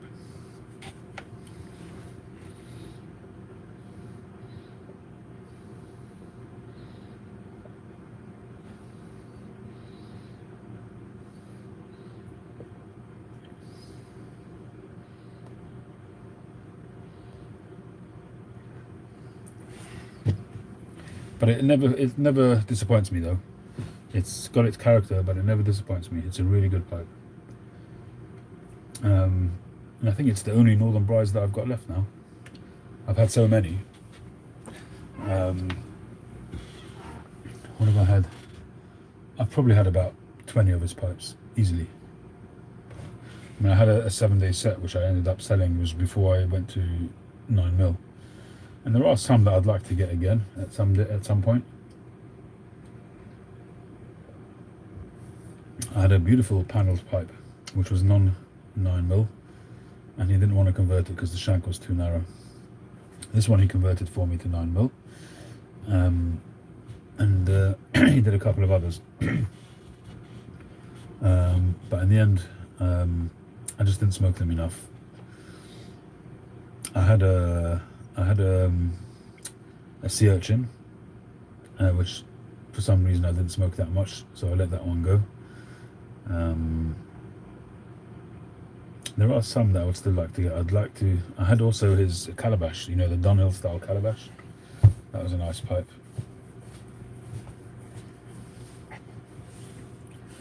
But I think I'd like to get another panelled one, maybe. Same style as this, Cumberland silver band with a panelled bowl. The grain on that one was really nice. I sold it unsmoked because I hadn't converted it to 9mm. I held on to that one for quite a long time before selling it because I just really loved the look of the pipe.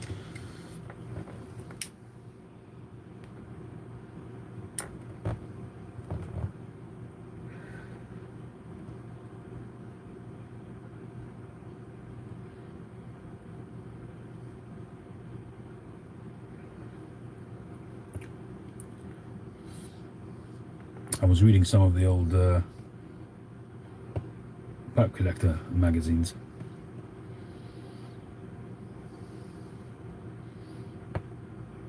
Bosun cut plug, you found your condor replacement.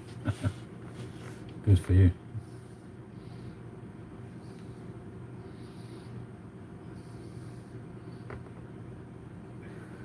I've actually got in the garage a 250, or is it half a kilo? I'm not sure. One of the slabs that you get from Samuel Gareth? Or is it Gareth Hogarth, the green box? No, Samuel Gareth. It's full Virginia flake, but in a slab. It's one big cake. So it's pre-cutting into flakes. It's the stage before it's cut into flakes. You just buy it as one big block. I saw it on a website and I grabbed it. I've never seen that before. It's 500 grams, right? And it's just sitting out in the garage aging. I've had it there for a while now.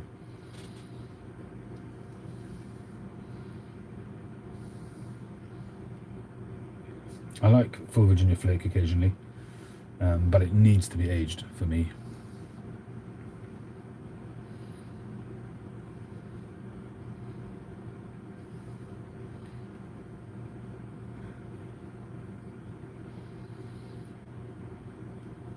I find with full Virginia flake that you need to really focus on it to enjoy it. You need to just be relaxed, without disturbance, in a good pipe that you can rely on, with a good draw, not pack it too heavy, and really just sip on it and let the flavors sit on your palate, and then you start to get the nuances. Because if you smoke it fast, or when you're working, or just chugging through it, it'll just come through very cigarette-y and a very basic linear kind of Virginia profile. But if you give it the respect, and you take your time with it, and you sip it, and like I say, you prepare it, as Andrew says, you let it dry, it will reward you with a very nice multi-layered experience. I find that. But you've got to invest in that blend, for me anyway. You've got to invest time and focus.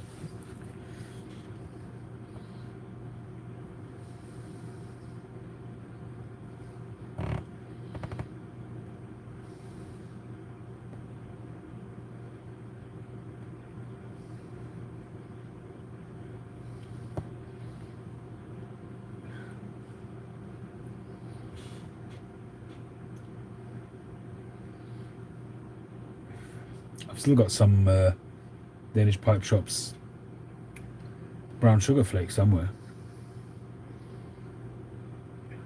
Alright, Yusuf, have a good one. You feed your lamb.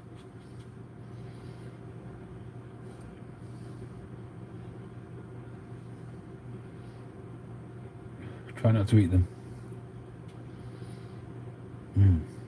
Nice bit of shoulder. Ooh.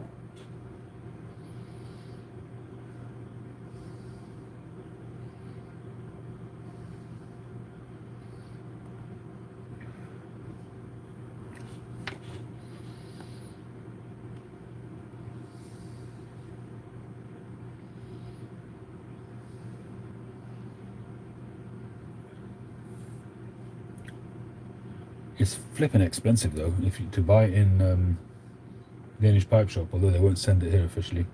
I think it must be close on to 30 euros for a tin, I think.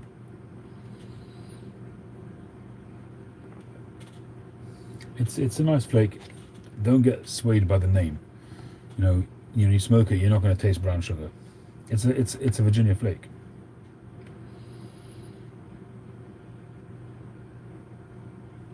Personally, I prefer full Virginia flake.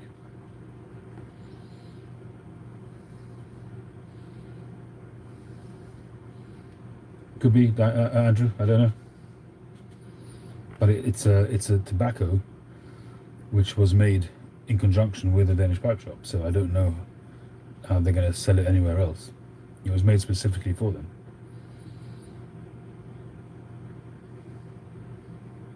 I don't know if you can buy it here. I don't think you can. Might be wrong, but I don't think you can. I'm pretty sure it's exclusive to the Danish Pipe Shop.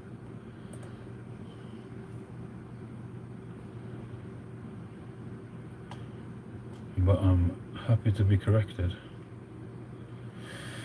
Samuel Goeth, let's have a look.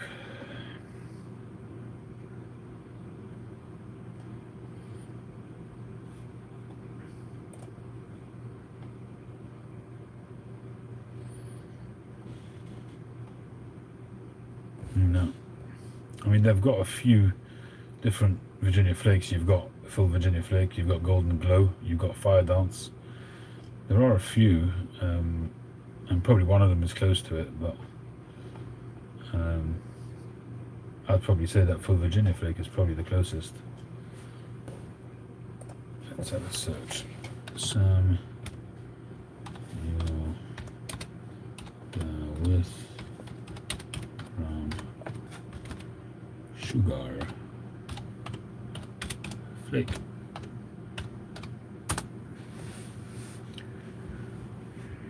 Danish Pipe Shop. theambershop.com. Who's that? It's a new one.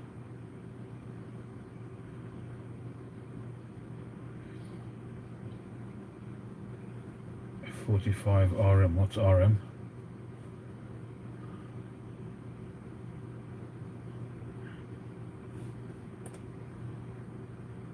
I've never heard of this company. Bandar Utama, Center Point. Where is that?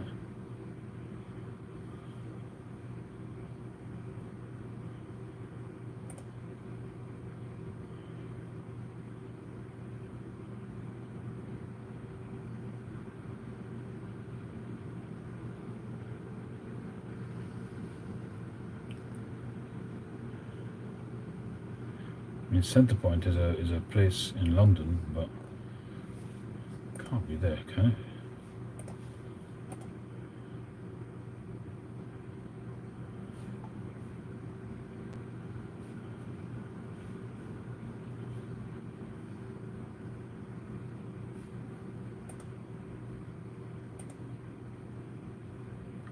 Kuala Lumpur. Really?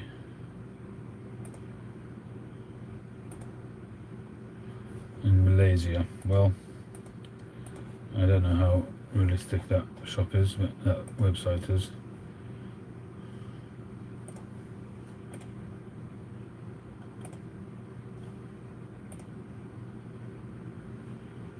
€21 in the Danish pipe shop. I thought it was more than that.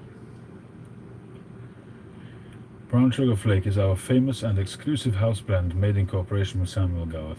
There you go. We came up with Brown Sugar Flake because of the brown colour of the Virginia, and the sugar is a natural Cavendish that gives you a little sweetness. Well, there you go. So don't expect it to be brown sugar tasting. BS Flake. Yeah, they have to change the name. Yeah. No, it was originally Brown Sugar Flake, and they've changed it to BS Flake because of the European rules that they couldn't make it sound like food.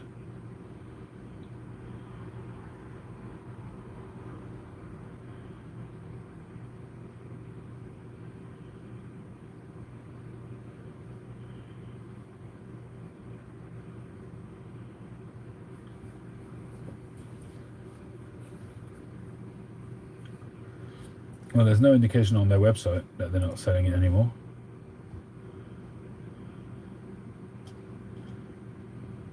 And it's in stock, so I don't know.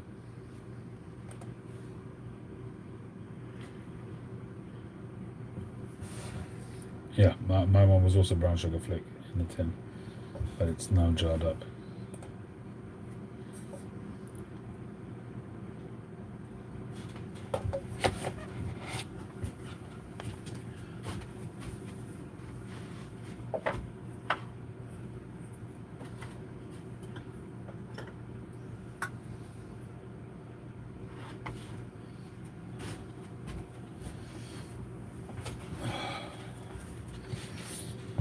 This is from October 2018.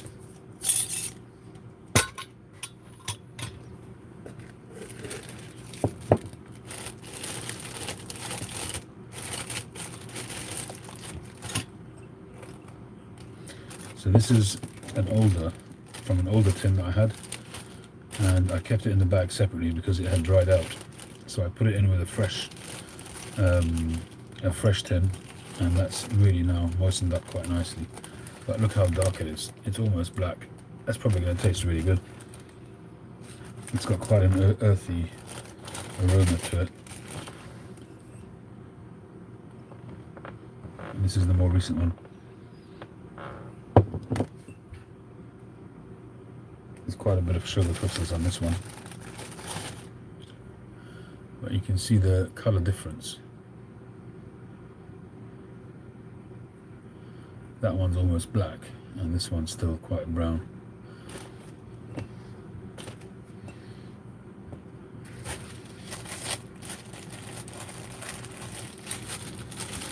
So if you do need to rehydrate some tobaccos, you can do it that way. And you don't want to mix them up, just keep it in a bag, but leave the bag open and just bung it in there. As long as you've got time will heal a lot, will do a lot for you. It's probably been in there for a couple of years, so the humidity has just transferred over to everything that's in the tin, in the jar. Yeah, absolutely, Andrew. Full Virginia Flake does. I'm not sure if I've actually got any out here. I don't think I have. I had finished a jar a while back, and I didn't open another tin. I've got, as I say, I've got that big plug. But I do have 1 or 2 tins in my cellar, old tins. That would be quite interesting to open those actually. But I don't know, I'm kind of just fixed on OGS. Don't feel the need to open any other Virginias really. I do need to stock up on OGS though, and I'm going through it fairly quickly.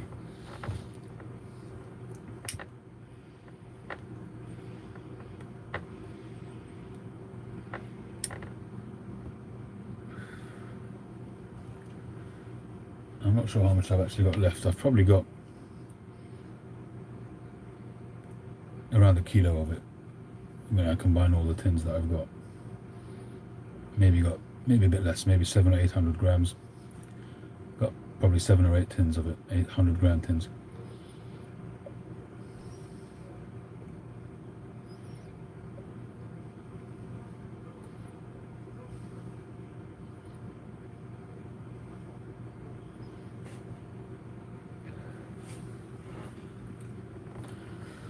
Alright, well, it's just gone 2 a.m. here, so I think I'm going to call it a night.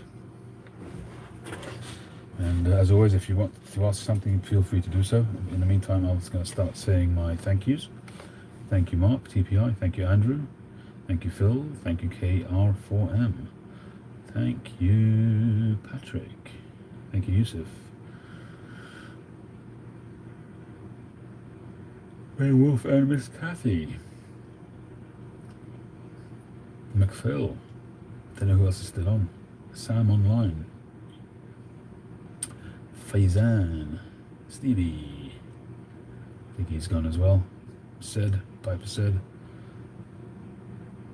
I'm sure Josh has gone. Paul. And Cliff and Chad and whoever else is on here still. Oscar. Thank you. Thanks very much, everybody. Have a great week. And as I said, if anybody wants to buy this pipe, just get in touch with me, lcsbryce@gmail.com. Prevent me from smoking yet another LCS pipe.